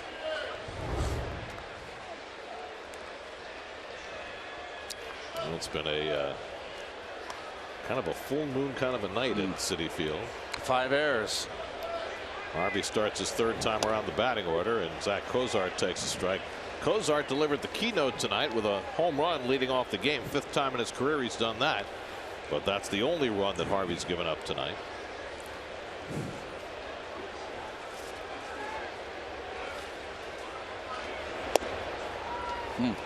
Changeup misses, 1-1. Cozart now 5 for 10 in his career against Harvey. That's never lost to the Reds. Well, the Mets rarely lose to Cincinnati these days with anybody pitching. Cabrera on the backhand has to double clutch it, and it's too late. Had to reach in that glove a second time, and it's infecting everybody tonight. And it'll be scored a base hit, but that's a play Cabrera usually makes. If he gets it out of the glove cleanly, he makes the play, but just couldn't get the handle. Nice backhand. It's all set to make the play, and where's the ball? Well, I got a palm ball I'm going to throw over there now. Is he better on that play to plant his right foot? The backhand play, shortstops have their way of doing it. Some like to run around it and throw like Cabrera does on the run. Some like to plant, like Ray Ordonez used to get on his knee and make the play. Jose Reyes. Yep. We've seen Cabrera a couple of times do that Ordonez play where he slides into the hole to pick up the backhand. Let's check in with Steve. Even though Cabrera didn't make that play right there, he did get to the baseball. And Ron, you were talking about it earlier, how smart of a baseball player he is defensively. You know, he's heard that he can't have the same range that he had before. He doesn't have the same range that he had before. And he said, the people are right. I don't have that same range. So what I've done is I've altered the way that I've played the game. I think the game a lot better now. De Jesus grounds that one out to right. But what he does, just an example of it, is if there's a big power hitter up and the count is 2-0 per se, and he's hitting from the right side, he will make sure to lean more to the right side because he knows that guy has odds of pulling the ball in that count. Well, nothing's changed over 100 and some odd years, you know. That's just, you got to be smart out there. I mean, look for tendencies. It's one of the things that made Cal Ripken an effective shortstop. Yes. He didn't have the greatest range in the world, but knew how to think the game. He thought not only the game and the count, but Cal used to anticipate depending on the pitcher and the pitch he was throwing, you know. So change up, breaking ball, more apt to pull if a right-handed hitter's up, things like that. That was a fastball right down the pipe that Votto swung right through. He is really dropping that back shoulder bad. Votto with a pop fly single to left his last time up. 1 for 2 on the night. Curveball for a strike, and it's 0-2. Votto much more crouched. He's always been a crouch hitter for a big power hitter. Mantle was that way from the left side of the plate. I know that, folks, because I emulated his stance when I was a kid. But look at Votto. He gets bent at the knee and bent over at the waist. Very crouched. Very, very crouched. Almost sitting down. Close pitch. But Votto gets the call. 1-2. Eugenio Suarez on deck. Harvey's given up 5 hits. He's walked 1, struck out 6. 1-2 to Votto. Line the other way for a base hit. Cozart to third. He'll be held up there as Conforto gets it in. So now the Reds have the tying runs aboard. Votto's second hit of the night, and this one much more impressive than the first. Well, watch how he stays. Watch his back shoulder on this base hit. It's the belt-high pitch. A little bit better and almost a little slap. He didn't have a full swing at it. But he stayed level and stayed on top. Still, see, how could his follow through where he came around and got the shoulders on top to level off. So now it's Suarez, who's been up twice and struck out both times. You know what Votto looks like to me, Keith, is that as he's gotten older, he's become more mechanical. He has always been. He thinks too much, Ron. I can just see his mind working a mile a minute.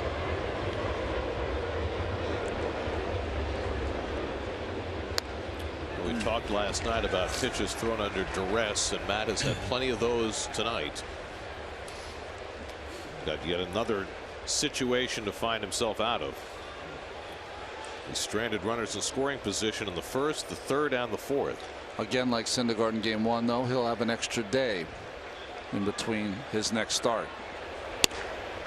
Ball and a strike to Suarez. Nobody up yet in the Mets bullpen. I'm assuming that you'll continue to roll out the same 5. I think that's a safe assumption. So his next start would be against the Braves on Tuesday.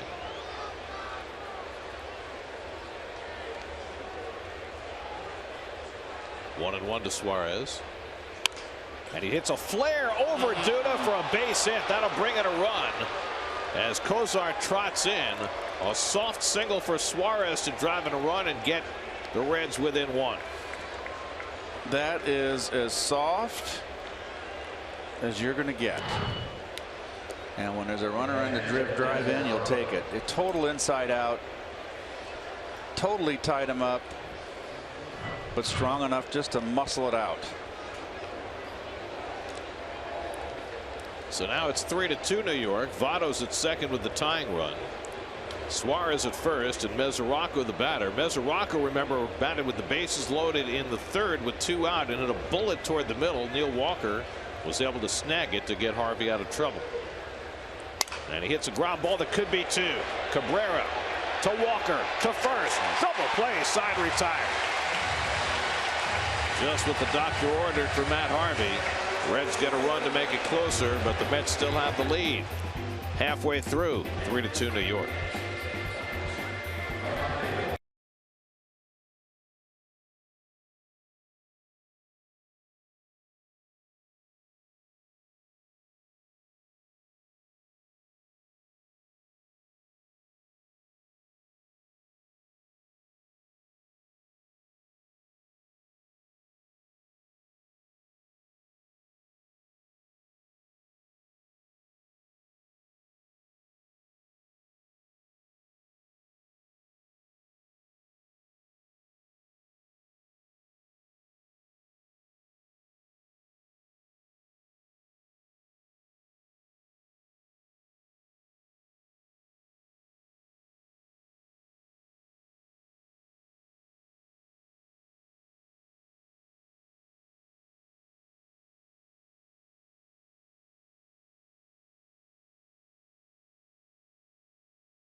Your 4th, 5th inning recap. Check the column on the right. 5 errors in this game halfway through it. Neil Walker with the bright spot, tying a Mets club record with his 9th home run in April. Matt Harvey, a very similar line to what he had in Atlanta. He may get one more inning this time. Mets are back in action Friday night with Steven Matz opening up the series against the Giants. 6 o'clock the coverage right here on SNY. Matz against Jake Peavy Friday night. Peavy's been throwing well this year and hitting well. It's a very good game. His last start 2 nights ago. Lucas Duda leads off the home 5th against John Moscot, who has slogged his way through 4 innings. Lucas much more aggressive this April than last April to me. I don't know if that bears it out, but it seems like he's more aggressive. He's reached on air and flying to left tonight, 0 for 2. And takes the changeup off the plate, 1-1. They're letting this John Moscot hang around, aren't they? Well, the Mets have left 6 runners on base. They got a couple of unearned runs in the 1st, a Neil Walker homer in the 3rd, but they've certainly had other opportunities against Moscot and not cashed them in. And unusually, it's been Conforto leaving men on. Rolled over down to Votto, and that's the 1st out. Well, he's settled down a bit, Ron. You know, you're right. He hasn't had a lot of support in his, with the defense behind him. He's gotten a lot of outs on the changeup too. Well, now he's going to contend with Neil Walker. It took him deep his last time up. Neil had an RBI single in the 1st and then a long home run to left center in the 3rd, his 9th.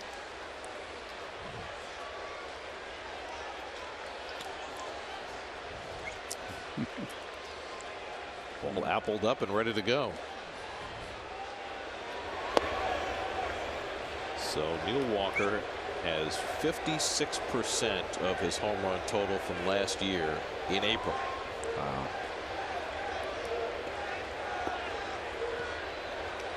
What'd you say was his career high, Keith? 23? 23. Yes, that was what, 3 years ago?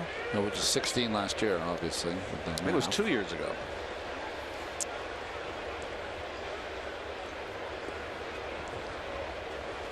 Well, he's picking a good time for it. I mean, he's a free agent at the end of the year.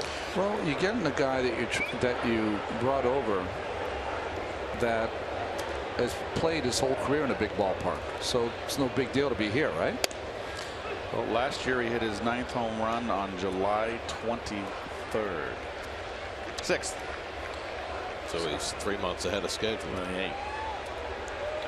Mets are very happy about that.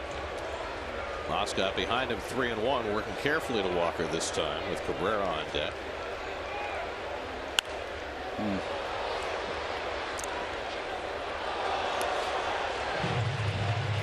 Well, 20 has been a home run hitter's number in Mets history. Tommy Agee wore 20. Howard Johnson wore 20. Hojo, Mighty Mouse. Mighty Mouse? Yes. Did you guys really call him that? He's a little man. I know, but I didn't. Pound for pound, though, as strong as anyone that ever played for the Mets. He looked like a mouse, too. A little bit, like a cartoon mouse. I don't think it's getting better. Your description of him, by the way. We were a tough clubhouse. Tough in this booth. All set. 3-2 coming, and he walked him. So Walker's on base for the 3rd straight time. That's the 4th walk given up by Moscot, who walked 3 batters in the 2nd inning, but was able to get through it unscathed. He pitched there like he didn't really want to go after Walker. So now it's Cabrera who's grounded out and struck out. Mets have had just 4 hits. The Reds have had 7.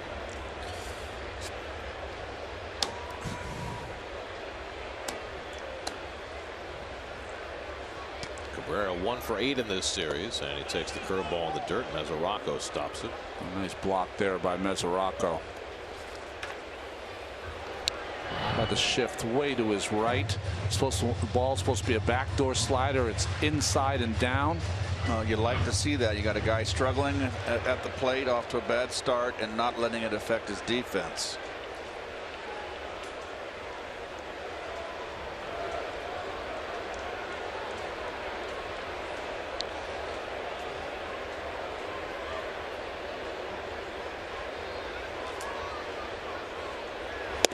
Good slider. 24-year-old John Moscot, just his 6th major league start, 3 last year, now his 3rd this year.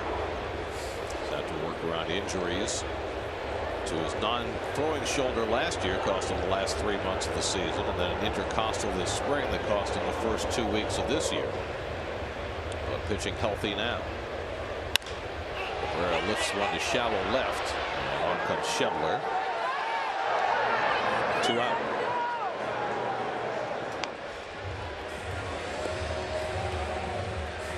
So now Juan Lagares, who had a base hit his first time up back in the 2nd inning, grounded out to short in the 3rd.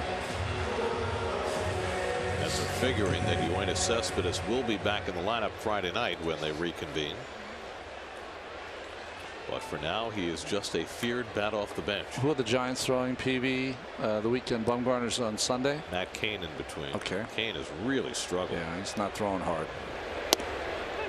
The Giants pitching has been iffy. There you see the matchups for the weekend. City Probables. What a matchup on Sunday. Syndergaard and Bumgarner. Gosh, look at those earned run averages. But what has exacerbated the Giants pitching problem is injuries in their bullpen. Punch to the right side, and right there Votto at the bag to grab it. With Sergio Romo and George Cantos on the sideline, and Santiago Casillas blowing a couple of saves. 3-2 Mets as we go to the 6th in Citi Field.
Matt Harvey takes a 3-2 lead into the 6th inning, which has been his kryptonite this year.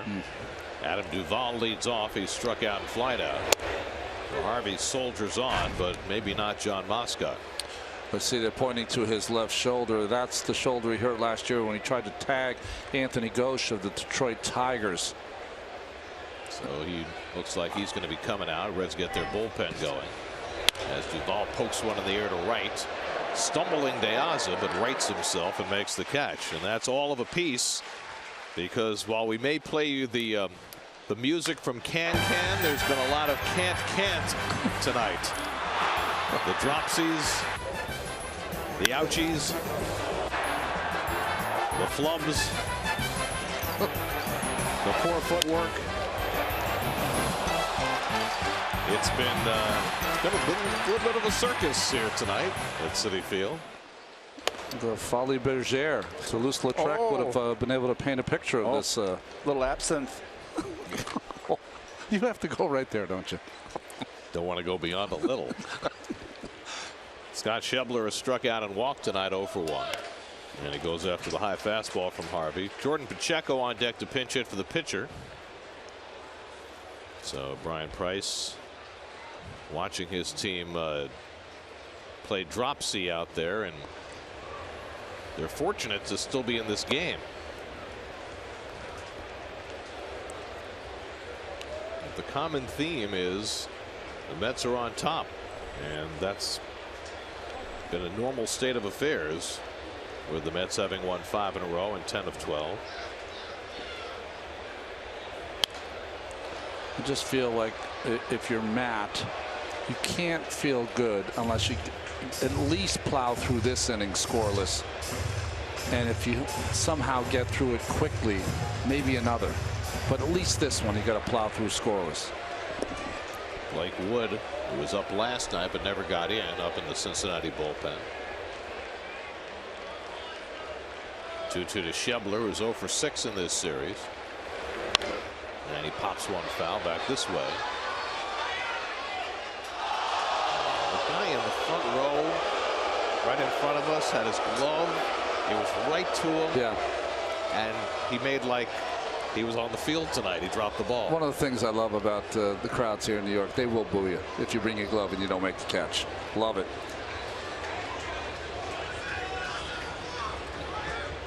Very fortunate that it was not captured on video. Schebler pops this one up in play, and De Aza comes in to call. 2 out. Let's check in with Michelle Yu. She's in the studio for a game break brought to you by your local Honda dealers.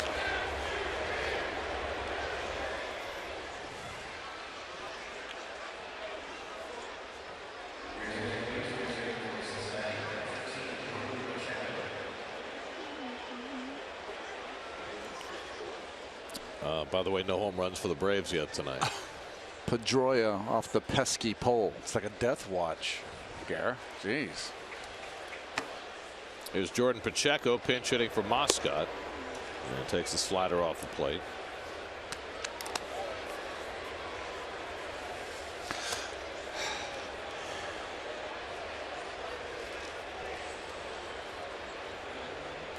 Pacheco hit in the first game, flew out to right field.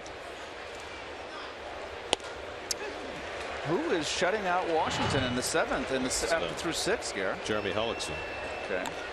Well, he can't even put his jacket on because of his arm. That, as you said, the arm that he hurt last year, which they thought was fully healed. That's pretty unusual, isn't it, for that to recur? A non-throwing shoulder injury.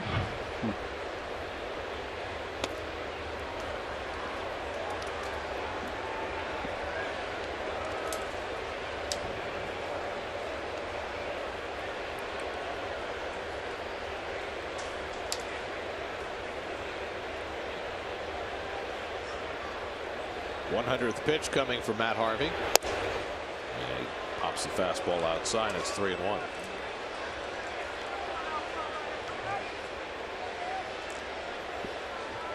Billy Hamilton would be next. You have to figure this is the final go round for Matt, who threw 101 in his last start. He's due a turn at bat in the bottom of the inning. And Pacheco takes a strike, 3-2.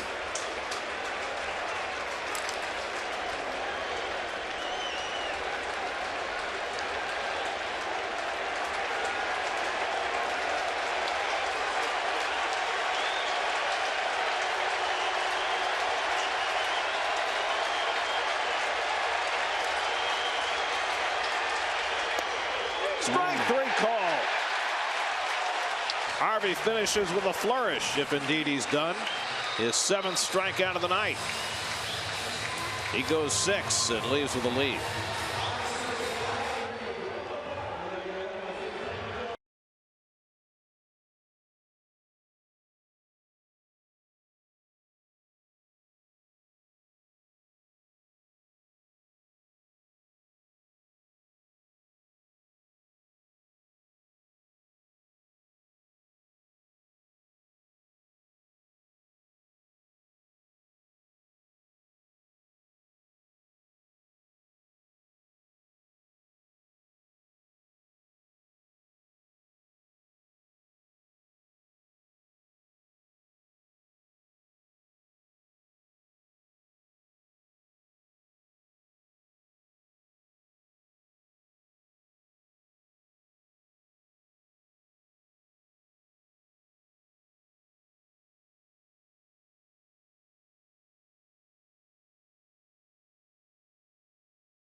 glad you could make it. You need to get one of those for Gelbs. Ouch. Oh, man. Here's your Dodge Mets box score. Neil Walker with an RBI single and his 9th home run of the year. Mets taking advantage of some shoddy defense by the Reds to score a couple of unearned runs. And they have a 3-2 lead as they come to bat in the bottom of the 6th. Matt Harvey done for the night after 6 innings. A chance for his 2nd straight win. Getting debriefed by Jacob deGrom.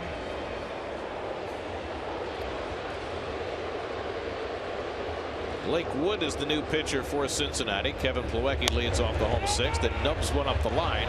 It curls right to Votto, who makes the play. 1 pitch and 1 out. Well, Blake Wood did his best work in 2010 and 2011 when he appeared in 106 games for the Kansas City Royals. He's been to Cleveland, now to Cincinnati. Been in pro ball since 2006, so he has been around. He still throws pretty hard. He hasn't had results so far this year. A lot of base runners in his 9 1/3 innings. Eric Campbell will pinch hit for Harvey.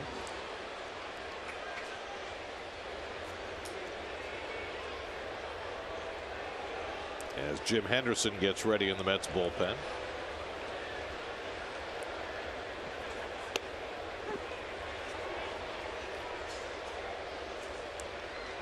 Campbell pinch hit last night and flied out. 1 for 7 to start the season. Blake Wood, now 30 years old, came out of Georgia Tech. Drafted by the Royals back in 06 in the 3rd round.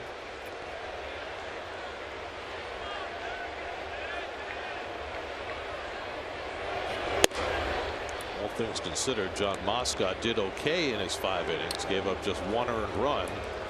4 hits, 4 walks, 2 strikeouts. Yeah, he wasn't helped by his defense, so he bent but didn't break. But had to leave, it seemed like, with that reoccurrence of that shoulder injury. And that brings us to tonight's starters, brought to you by People's United Bank. Matt Harvey in line for his 2nd straight win. And there is Jim Henderson, who looks like he is getting ready to pitch the 7th. Ricky Bonas always has the water bottle at the ready for those guys. It's a big piece of being the bullpen coach. Remind everybody to hydrate.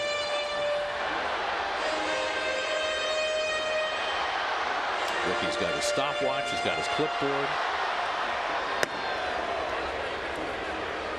Old Shea, you had the water fountain. That was, you had to be in a certain place to want to go there and take a sip from the water fountain. So you're saying you might have needed a little remediation? Yes.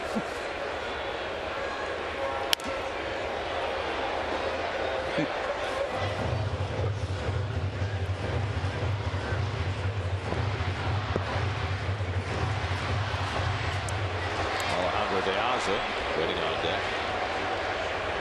Johnson's had a nice night.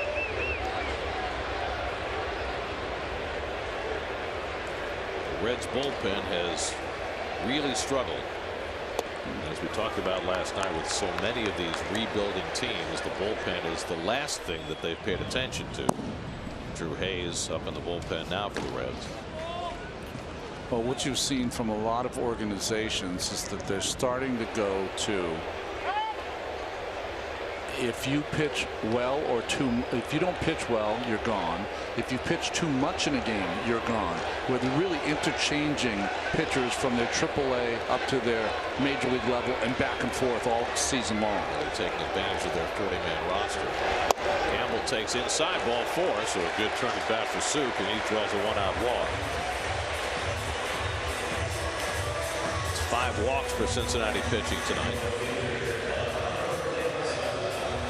So how would you assess Matt's outing tonight? Definitely a step forward. I didn't think that his game in Atlanta was really a big step forward.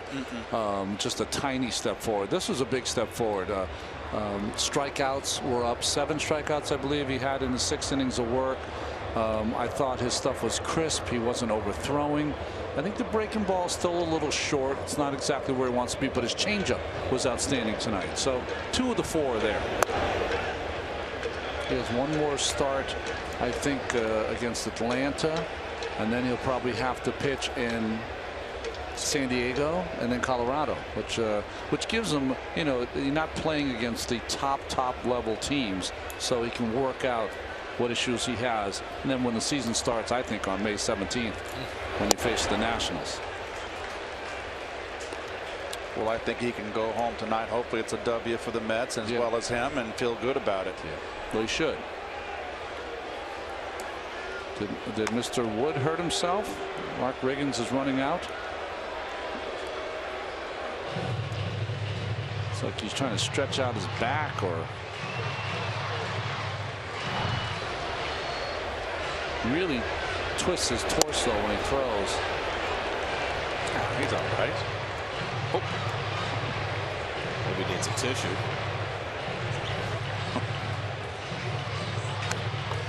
I didn't see anything.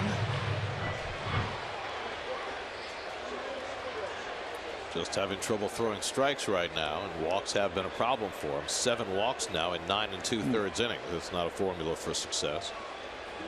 And behind on Diaz at 2-0. Alejandro's been on base twice tonight and scored a run, and now 3-0. Diaz led off the first inning with a base hit and scored. Walked in the second and stole a base. He hit a line drive that Votto caught his last time up. Well, sort of caught. It was ruled a catch, even though he didn't really catch it. We'll take a pitch here on 3-0. And it's ball 4. So back-to-back walks issued by Wood. And the Mets have 2 men on for David Wright. You know, he has so much experience in the minors and the majors, is that you'd think a young man like this would be able to, you know, to open, change his mechanics. I'm sorry. Hold that thought. Yes. Have you ever noticed that the call to the post only occurs when you're in the middle of a sentence? Well, it should, and I honestly wasn't sure where I was going, so thanks for playing that, guys. You know where you're going? You're going to the Meadowlands. There you are. I think Keith's got to go, because that way we have a winner between us 3 in the booth. By the way, I got confirmation today that Keith was invited. I did too. I did not usually. You know, when Kurt sends me an email, that's the first one I open up. But I must have somehow it slipped through my fingers. That's funny on so many levels. So are you still abstaining from going? I'm the one that lives 9 years away, so okay. I'm not. It's an off day. I'm staying home. There's dinner. 2-0 to Wright, and you get your own customized racing silks. Can you imagine me in silks? Oh, I would. Just to be able to get a picture of that, it would be worth the entire evening. You have to get to wear a cap and goggles. Short brim. Goggles for sure, right? Helmet. Oh, helmet. I don't know. You got a whip. Down the stretch. What do we do? Do they go with a whip down the stretch? I don't know if we're going to have that available to us. I think I'm not coming. I think we're just holding on. I think that's our goal. Don't fall out. That's the key. Rips one into shallow right center. On comes Hamilton to dive and make the catch. Throw back to second, and Campbell able to get back safely.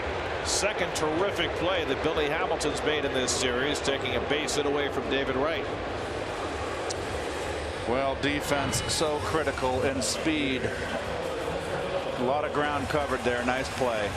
It's all about the coverage here. Once he gets there, gets to the ball, he's going to make the catch. It's all about his range there, getting the jump on that soft liner. Well, the Reds are going to make a pitching change. They don't have a lefty up for Conforto, but Brian Price is going to take the ball from Wood and hand it off instead to Drew Hayes. So Wood exits after 2/3 of an inning. Call to the bullpen brought to you by Verizon.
I definitely was told how lucky I was to experience it my first year, something that some guys don't even go through. You know, just looking at David, he had to wait for so long to get there. You know, it sinks in a little bit more when you can look at a guy that I look up to so much, who had to persevere and fight through all those years. You know, it puts it in perspective. Really is remarkable. Some guys don't get a chance till late in their career. Some guys get no chance at all to get to a World The most Series. famous of all, it never got to the World Series, Ernie Banks. Right. And Conforto, just 174 at bats deep in his career, was playing in the postseason. Drew Hayes, 28 years old. This is just his third major league game. He's another one of the great athletes they have on the Cincinnati roster. He was Mr. Football in Tennessee as a high schoolboy player, and now a relief pitcher from Vanderbilt. Another Vanderbilt pitcher. Seen a bunch of those. So Conforto, who's had a rough night, gets another chance with men on base. Michael has struck out, fouled out, and grounded out. And he's left 6 runners aboard. Takes the first pitch fastball for a strike.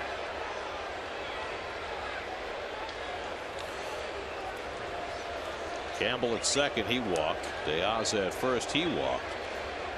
Mets could have more going on, but Billy Hamilton made a nice play on David Wright's fly ball. Now Hayes trying to get the Reds out of the inning.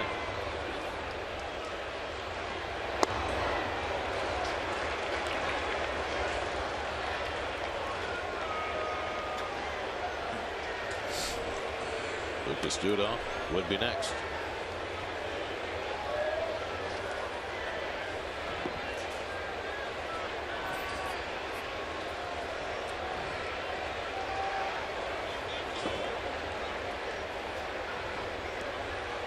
And Conforto lines one to left center. That's down for a base hit, and it rolls all the way back to the wall. Campbell is in. Diaza right behind him. Diaza scores a 2-run double from Michael Conforto. 5-2 New York.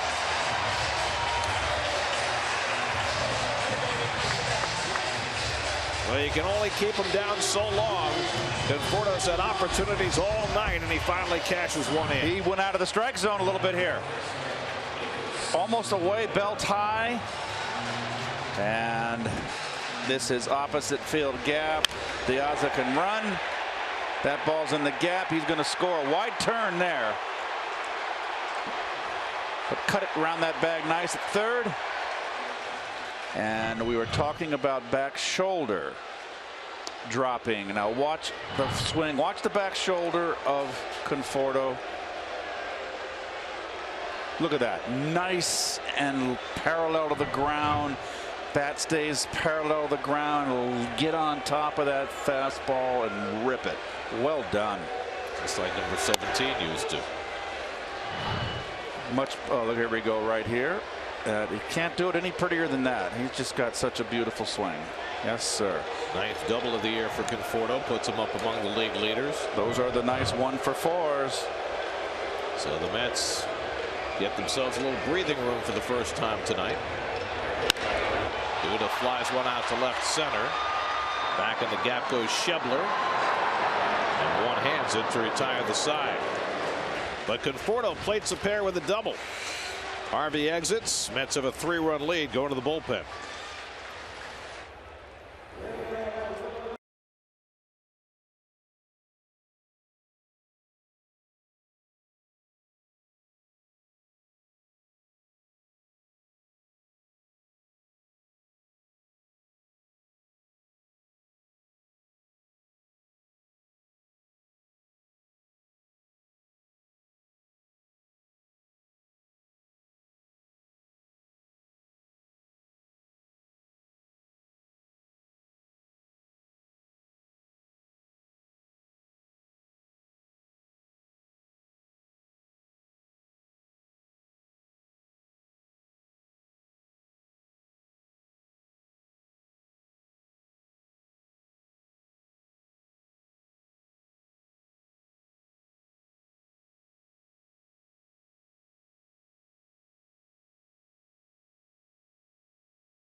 in this series. The number you like to see, it says 10 strikeouts in 6 2/3 innings for Hendu.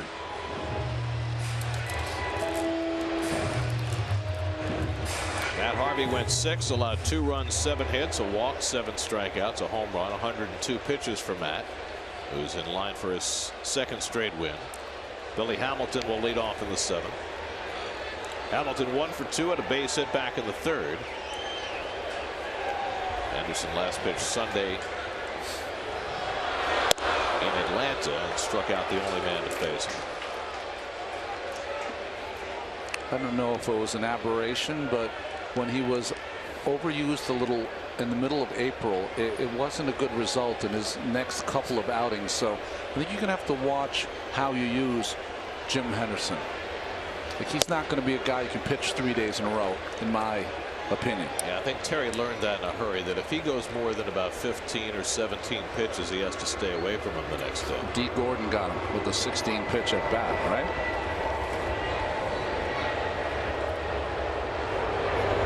Hamilton takes a strike.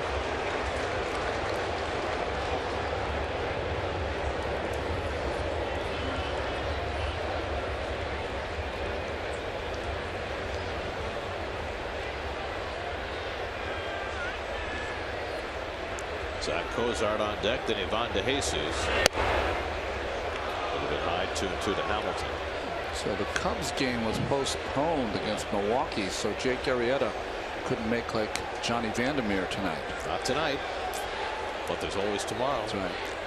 Cubs at 15-5, their best 20-game start since 1907.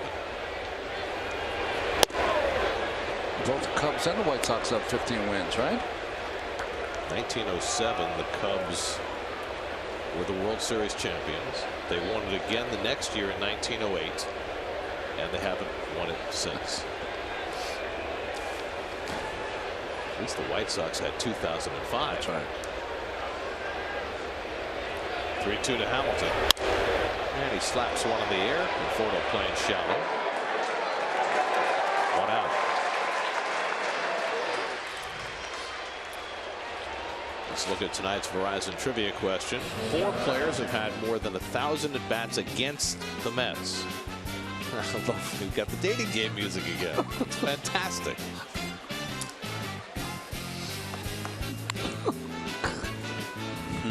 That's Herb Albert, wasn't it? Sort of like, or Not sure. Or something that sounds like the Tijuana Brad. Yes.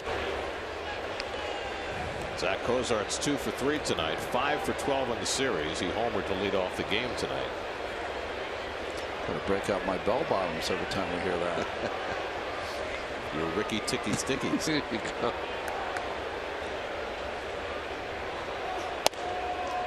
Anderson crowds Cozart 2-0.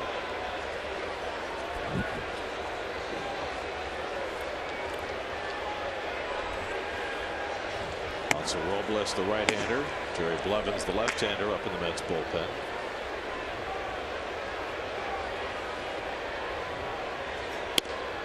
There's a strike.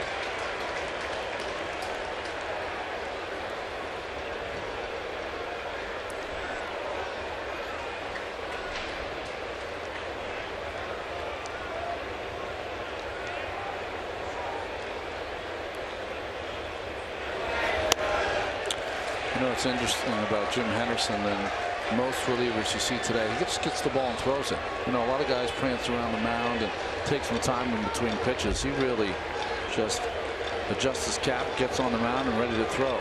Helps that he throws mostly fastballs. Particularly the relief pitchers, they take more time than anybody. It's almost as though they have their 15 pitches and they want to make the most of every moment that they're out there. But Henderson, he's got no time to waste. He lost a couple of years because of shoulder problems, and right now he just wants to get it and throw it.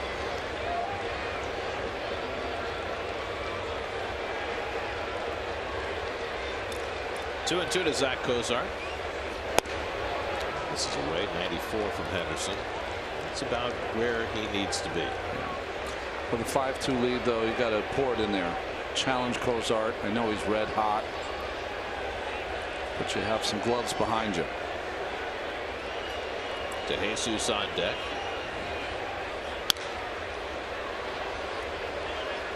You know, you were talking about Johnny Vandermeer, Ron, and back-to-back no-hitters. His second home no-hitter, 4 days rest, was against the Brooklyn Dodgers, and it was the Brooklyn Dodgers' first night game. That's right. I mean, the first night game ever was at Cincinnati. Right, but that was the first night game ever at Emirates Field. 3-2. And Ozark goes down swinging. Henderson with his first strikeout. 2 away. Well, his first no-hitter was against the Boston Braves. His second one was against the Dodgers. Rare low fastball from Henderson. And that one against the Dodgers, Keith, the one I remember, he walked 8 in that game. 8, struck out 7. Yeah. Didn't A.J. Burnett have 9 walks? He did. In a no-hitter? Well, the Cubs and Brewers are scheduled to play tomorrow afternoon, so presumably Lester Arrieta will get the start then. Here's DeJesus. I don't know who came the closest to pitching a second straight no-hitter since Vandermeer. I do remember Dennis Eckersley took it into the 7th in the start after his no-hitter. Who was the I knew who it was. It was who Ralph always talks about, Ewell Blackwell. Ewell Blackwell, because he had a no-hitter and then he took one into the 9th and gave up a couple hits in the 9th. Ewell the Whip. I don't know who it was against, but That'll make Tom Seaver happy. I hope Tom's home in Napa watching.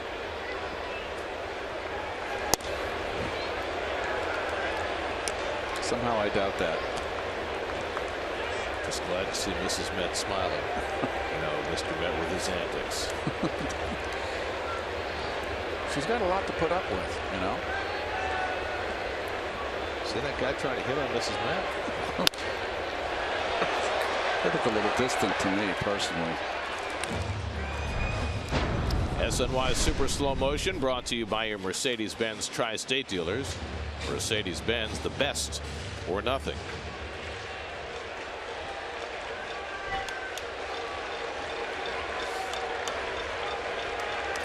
Two and two to DeJesus with Votto on deck. Strike 3 call. Henderson with back-to-back strikeouts as he gets DeJesus looking to end the inning. Stretch time at Citi Field, 5-2 New York.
Home 7th inning. Neil Walker leads off. It's been a perfect night for Walker so far. RBI single, home run, walk. 9 home runs now. tying the Mets club record for April. Got it. If he doesn't get another one tonight, he'll still have 2 more April games, Friday and Saturday. Got his average over 300 at 304 with the 2 for 2. Only 2 walks in the season.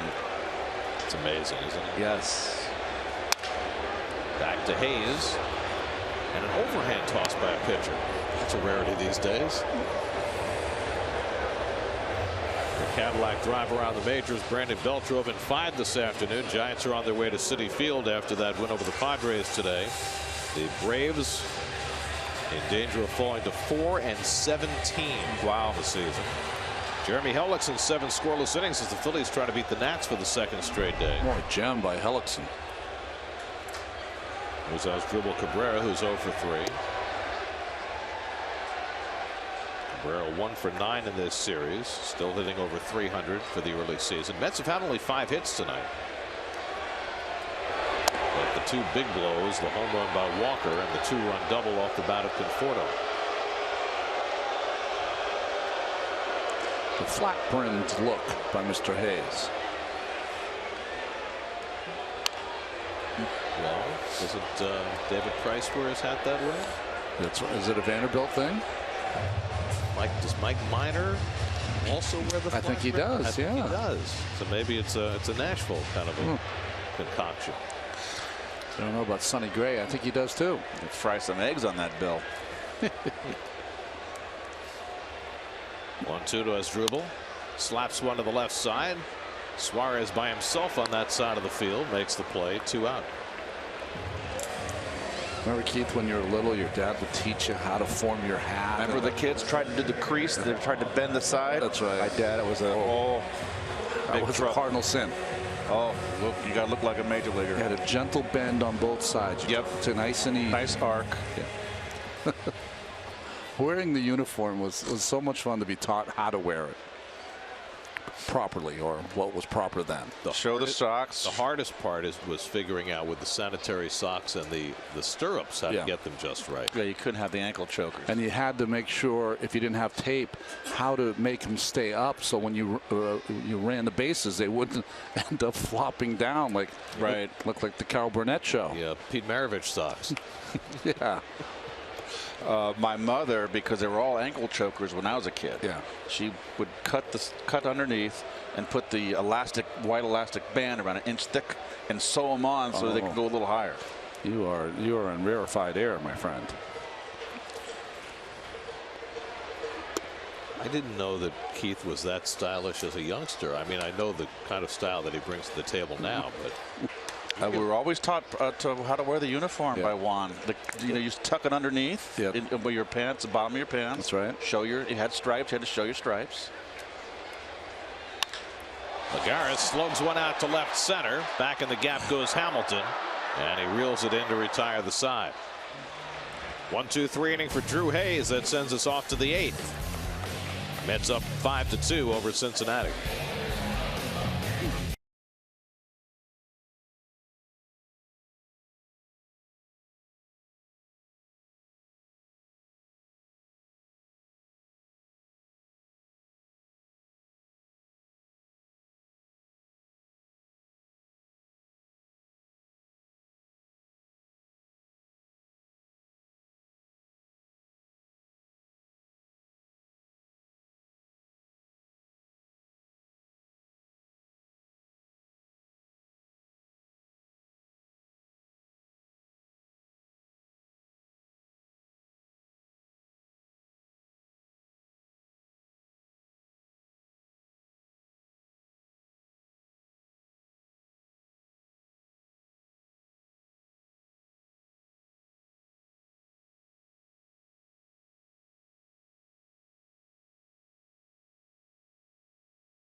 home run in that game to make it 3-0.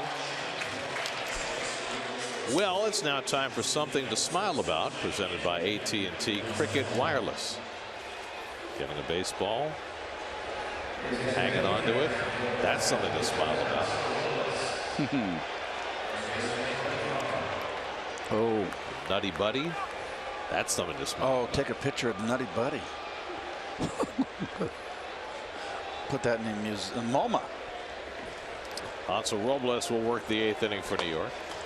Robles' numbers so far. What I really like is that his base on balls are down from last season.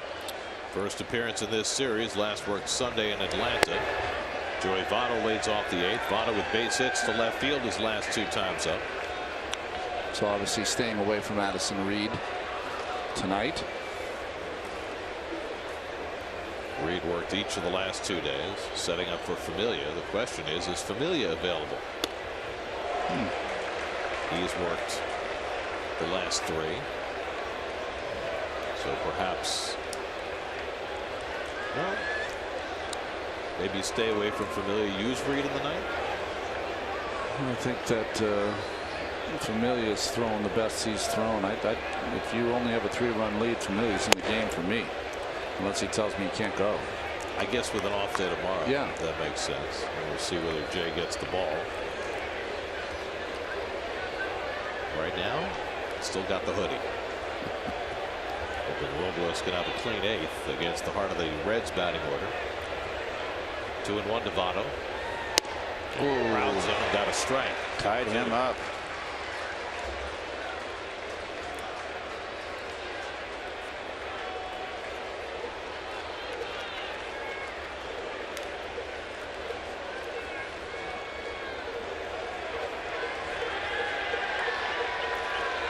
Two to Votto with Suarez and Mesoraco to follow in the 8th.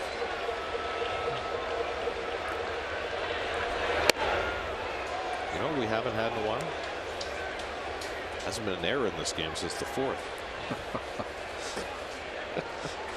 5 errors in the first 4 innings of this game. Things have settled down now between Harvey, Henderson, and now Robles. 7 straight Reds have been retired.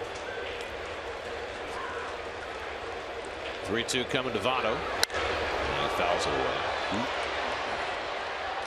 Tomorrow, will the quarterback question be answered? Will Mike McCagnon uncover a game changer? Get all your questions answered as the Jets get ready to go on the clock. Jets Nation Draft Day 2016. Complete draft coverage begins tomorrow at 6.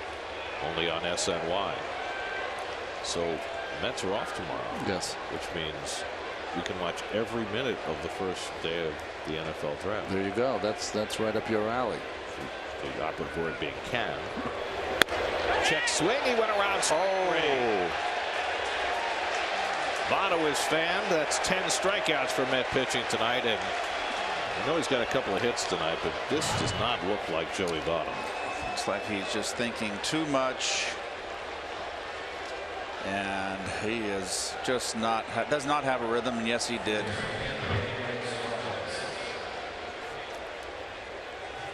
So 1 out and nobody on. Now Eugenio Suarez, who hit a soft base hit to drive in a run in the 5th against Matt Harvey. Oh, 97 from Robles as he let it go.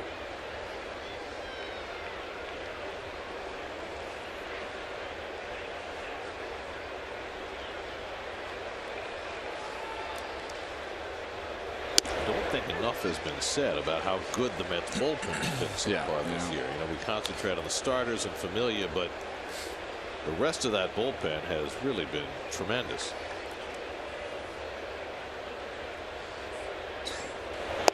Well, Terry's done a good job working them all in, getting their work. There's here, you're looking at the pen. Bastardo, besides the last time, his last appearance, has been terrific out of the pen. Got 2 reliable left-handers out there. And then you've got Logan Verrett, the swingman, who's gotten the victory the last 2 days. Pitched 2 innings yesterday. Really picked up Bastardo after his struggles on Monday night. Yeah, so it's so valuable. You know, Bart was only able to go 5 innings have Verrett come in and give you 2. And that's the key. You keep the game close so that Cespedes could have that magical moment last night. 2-2 to Suarez. Ooh. Well, that'll get your attention. Not even that close, okay? It's just there's not very often when anything comes close. So this is more of the strike zone than chin music. Just that it's head high, even if it's not all that close. The bullpen started the day with an earned run average of 2.67, which is actually better than the Mets starters.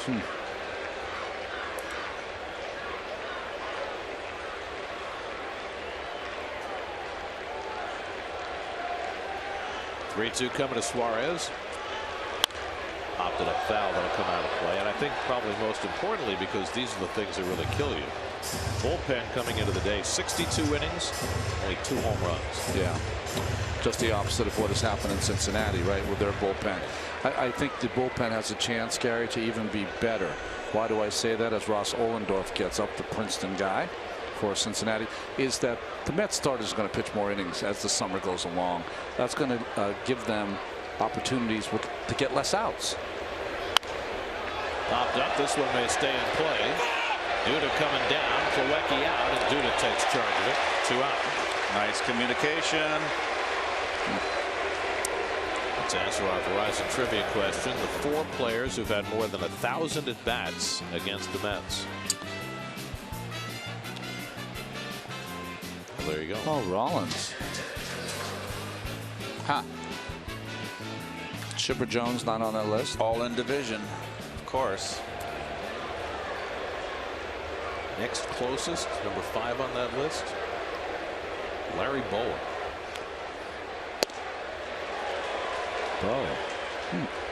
The active player closest on the list is Chase Utley, but he's way back 654.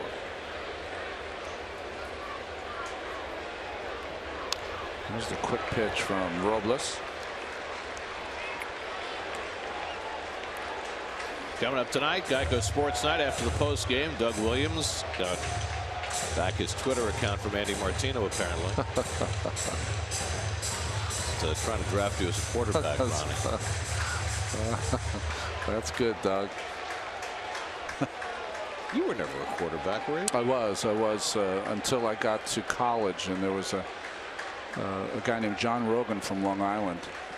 Great guy, and I got there and I became a defensive back straight away. He was really good. 0-2 to Mesoraco. Too high.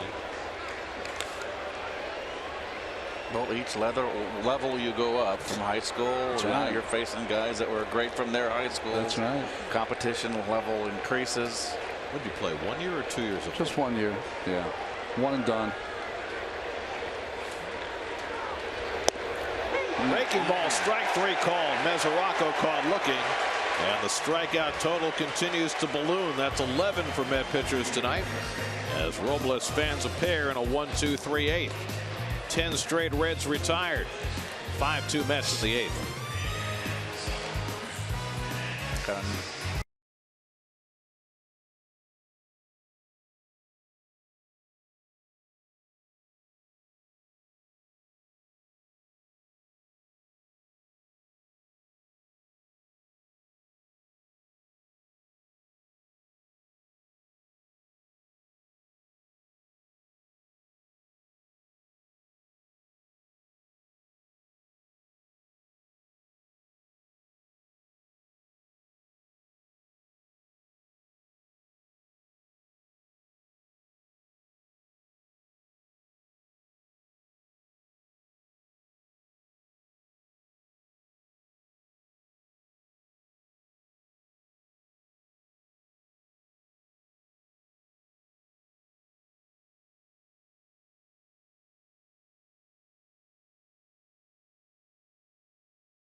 New York Mets baseball on SNY is brought to you by Geico, the #1 insurer in the New York market. By T-Mobile, get major league coverage. T-Mobile has doubled its 4G LTE in the last year. And by StubHub, looking for great seats, head to StubHub, the official ticket marketplace of the New York Mets. Ross Ohlendorf takes over the pitching for the Reds as we go to the bottom of the 8th. Here's the old-time windup you were looking for, Gary. Ohlendorf, who was with the Kansas City Royals early in spring training, let go, and then had 3 appearances and made the team for the Cincinnati Reds. Well, that is a real old-fashioned windup. Paul Bird was the last guy who used that kind of windup. We just saw Birdie in Atlanta. He was doing some TV. That's right. It's like a rocking chair. I mean, guys on the bench are like, well, what is that? It's called a windup. Bob Feller used to do that. Yeah, he was pretty successful. Warren Spahn. Well, Ohlendorf should know what he's doing because, you know, he got 790 on his math SAT. He did? He did. That means he got 1 or 2 wrong. 1. What happened, Ross? Jeez. Went to Princeton where he majored in operations research and financial engineering. Whatever that means. 2 and 2 now. I mean, it's like Breslow. When we talked about his major, I didn't understand what that meant either. Molecular biophysics and biochemistry. MB&B it's called, Gary. See, you yell, you all know. Curtis Granderson on deck to pinch hit. 2 and 2 to Plawecki. And he flies one foul. Ohlendorf's throwing hard. Yeah, he is. It's harder than he's thrown in a while. Ross has made the rounds in his career after originally being drafted by the Diamondbacks. He's played for 6 different major league teams, including Texas last year.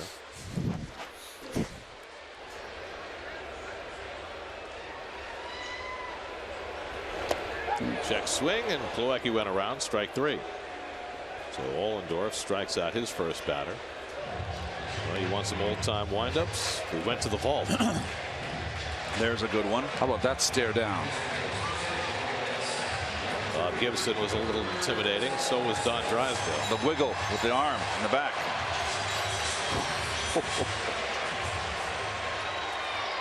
So now Curtis Granderson getting his first non-starting assignment of the year.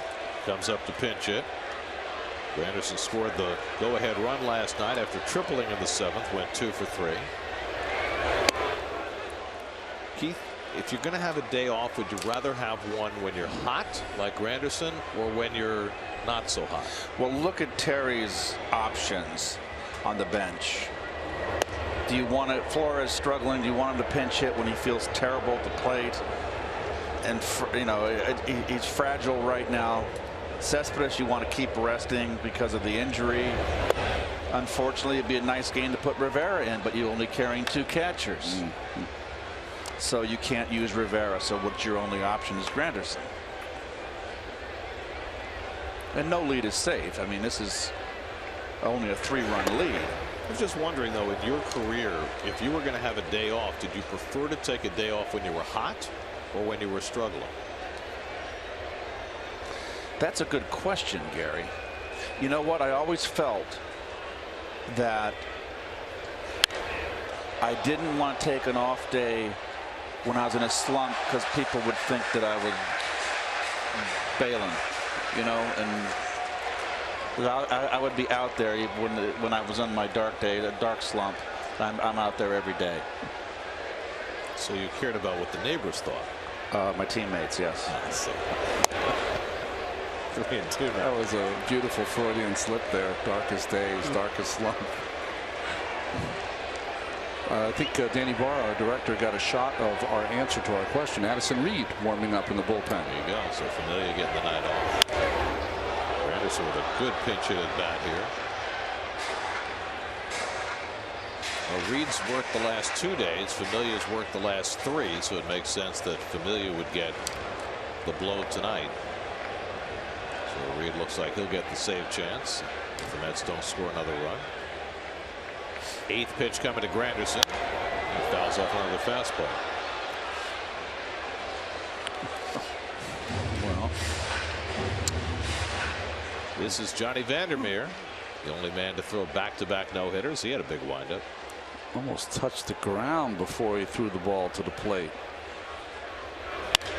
Granderson pops it up. And Jesus waiting for it.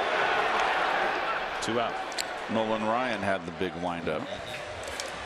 Vandermeer, in fact, he only ended up like 119 and 121, a couple games under 500 for his career because he developed control issues. But he had his 4 days in the sun, didn't he?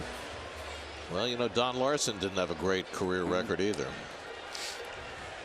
I mean, what a time to throw a perfect game. Only man ever to throw a perfect game in the World Series, and he had the only postseason no-hitter until Roy Halladay. What year was that? 56.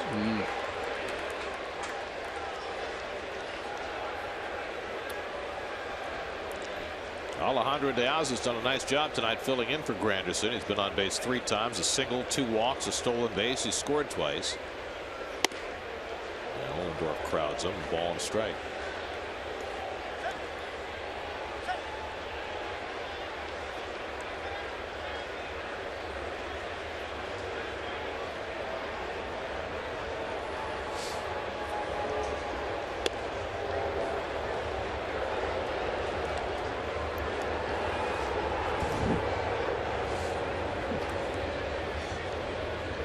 So when he this windup, watch, the ball's in the glove, right?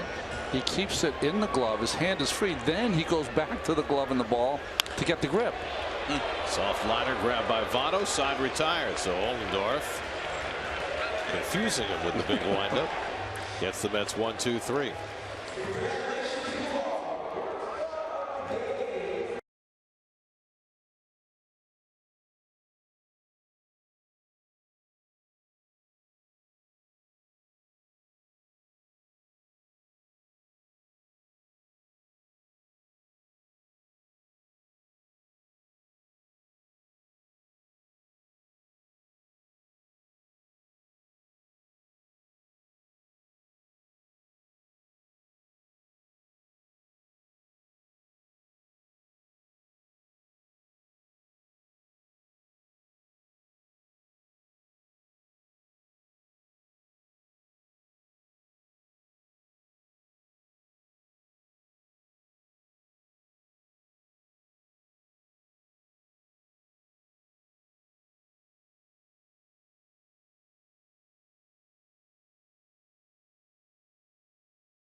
All right, gentlemen, 9th inning. Mets going for their 6th straight win and their 2nd straight sweep. And it's Addison Reed who will get the call to try and get the save tonight. We were talking in between innings, Gary. You noticed that Addison Reed, 105 saves in his career, most of them coming with the Chicago White Sox. And 1 for the Mets last year after he was acquired from Arizona. Adam Duvall leading off the 9th. Duvall has struck out and flied out twice. Reed trying to save it from Matt Harvey, who went the first 6. Allowed 2 runs and 7 hits. Jim Henderson and Addison Reed each with a 1-2-3 inning to set up Reed.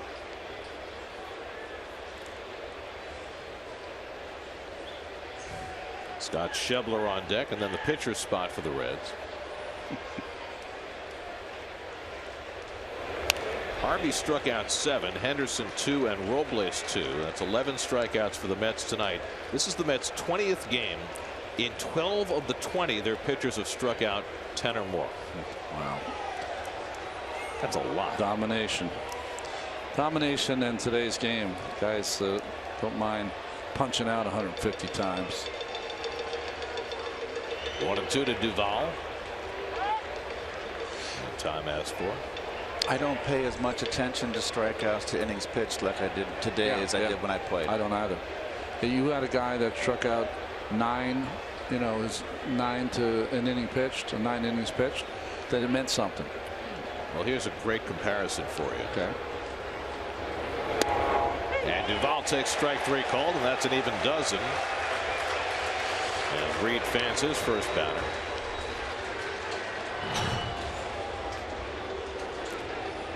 That's the 5th strikeout for the Reds tonight. Right down the pipe. So pretty good pitching staffs for the Mets. In 1986, double-digit strikeouts 4 times in the first 20 games. Okay. 1969, twice in the first 20 games. This year, 12. Fly ball out to left. Conforto right there. 2 out. Gary and Howie are back, and they're looking for new challengers. Think you can beat them at Mets Trivia? I don't think you can. Audition for the next Beat the Booth from home. For details on how to video audition online for Beat the Booth, check out sny.tv today. Tucker Barnhart, the final hope for Cincinnati. Barnhart, who caught the game last night and went 2 for 4. Yeah, he had some good at-bats last night.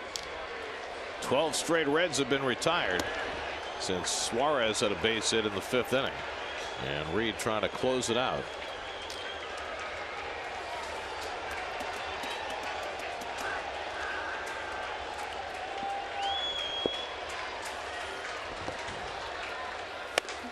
Ball's behind Barnhart 2-0. Billy Hamilton would be next. We're in the bottom of the 9th in Washington. Phillies lead the Nats 3-0. If the Phillies win and the Mets win, the Mets will be just a game behind the Nats. And the Phillies will go game over 500. Fly ball center field, chasing Lagares back. He's got it lined up, and the ball game is over. Addison Reed puts on the finishing touches. The Mets pitching staff combines to retire the last 13 Reds. Neil Walker with a home run, tying a Mets club record. Michael Conforto a big hit, and the Mets just keep on rolling. That 6 straight wins as they beat the Reds 5-2. Well, a big step forward for Matt Harvey, a big sigh of relief for him. 7 punch-outs and 6 innings of work. Good placement of his fastball command and a good changeup. His breaking pitch is coming, and great job again, as you mentioned before, Gary. The bullpen spotless. Henderson, Robles, and Reed with 5 punch-outs over their 3 innings. And the Mets only get 5 hits tonight, but they took advantage of 3 Cincinnati errors of 2 unearned runs. The big blows were yet again another solo home run, a home run number 9 from Neil Walker. That ties a Met record for home runs in the month of April. Fantastic. Conforto 0 for 3 in the 6th inning, gets a 2-out double to score 2 to make it 5-2. The big runs he drove in opened up the ball game. Your Mazda game summary. Mets now 13-7 on the year. They've won 11 of their last 13. They've swept back-to-back series in Atlanta and now here at home against the Reds as they win tonight 5-2. For every Mets win, the Mets organization is proud to contribute $2,500 to Northwell Health and the Katz Institute for Women's Health. For more information, visit northwellhealth.com/KIWH. This win brings the total contribution so far this season to $32,500. Mets have had plenty to celebrate lately. Another victory tonight. 6 straight now. 5-2 over the Reds. More coming up from Citi Field in just a moment.